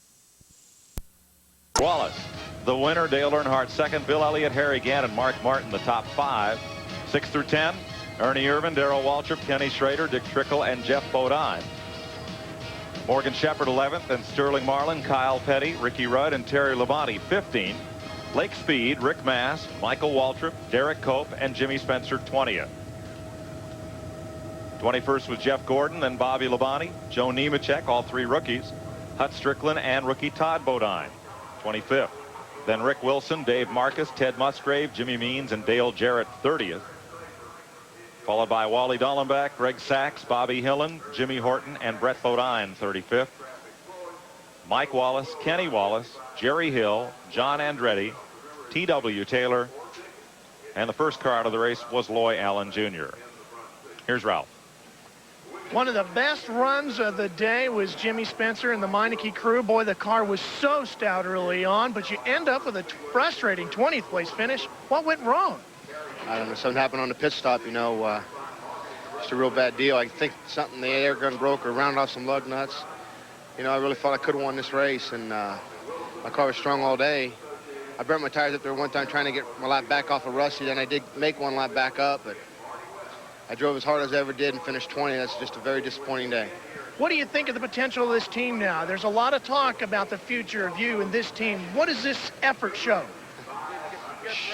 You know, I don't know. It's just this team's a hell of a race team, and good cars, good motors, good combination, you know, and it's a bad deal because every time we think we can't show our talents, something happens like that, and maybe we can get that all behind us next week at Phoenix and win the race. I don't know. They have 2 left to try to get one, Mike. Got to be tough to accept a 20th place finish when you're used to winning, as Jimmy Spencer is. Next Sunday, the Slick 5500 is live at 2 p.m. Eastern Time.